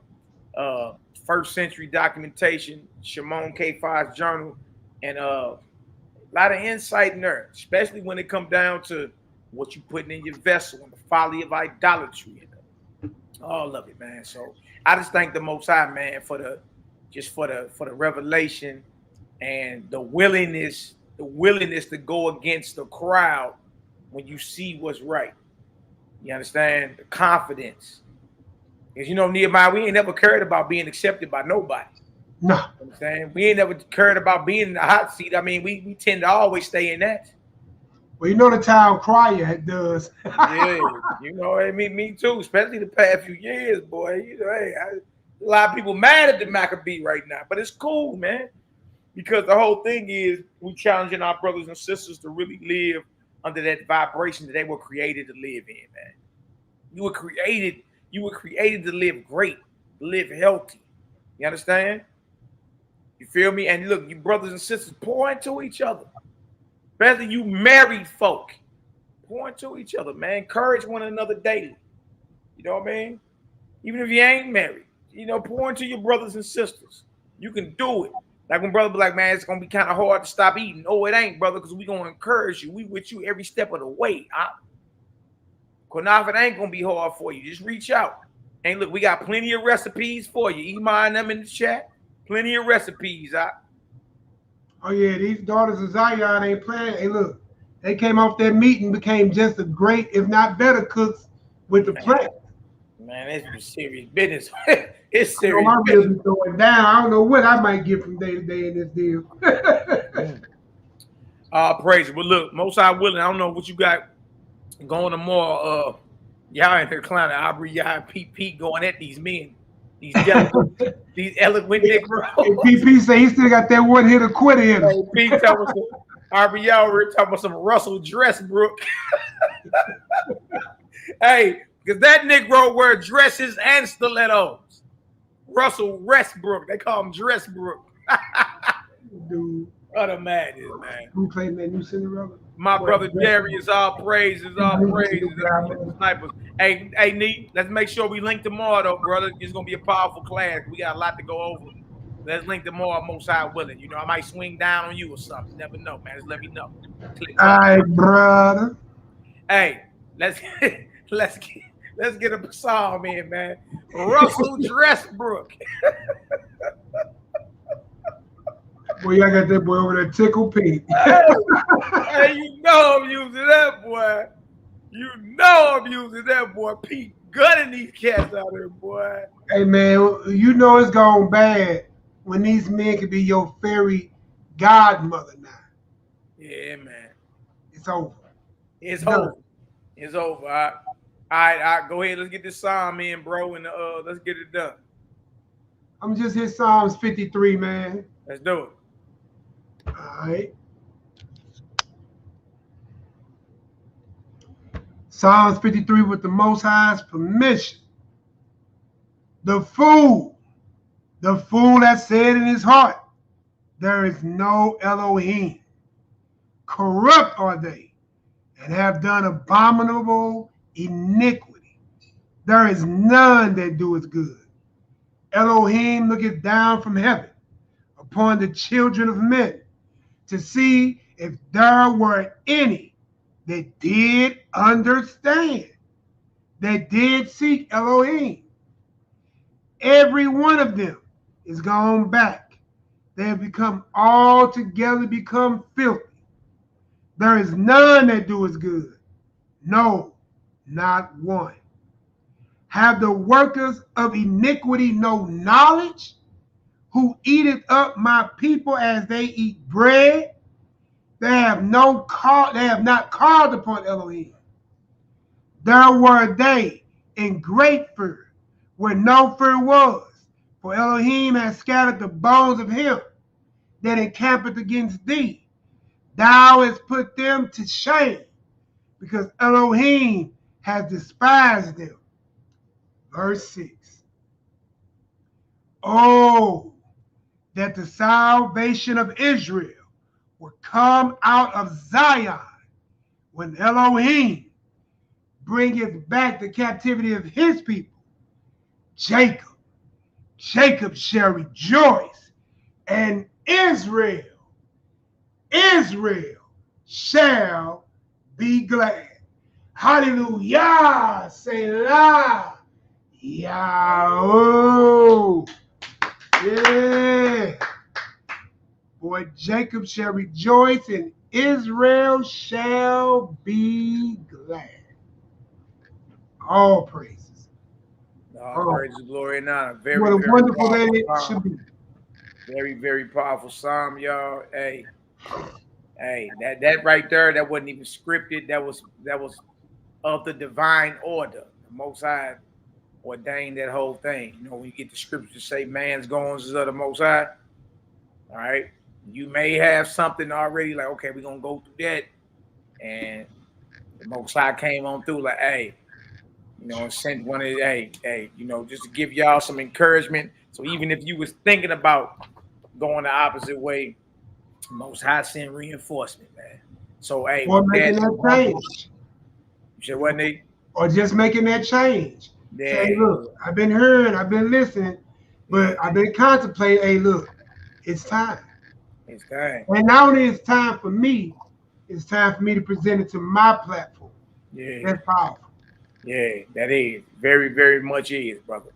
You dig? So look, hey, look, I love all y'all indeed and true. Shout out to all the haters, jaw jackers, and naysayers. We love y'all too. Believe that, know that, right on for the free promo. To all the brothers and sisters that have challenged themselves to present these vessels, your bodies, or the temple of the Most High in pristine condition. Hey, I salute every last one of y'all. And as a brother, I'm here to pray for you, pray with you, and encourage you. You understand? You can do it. You can do it. The Most High has great things in store for us.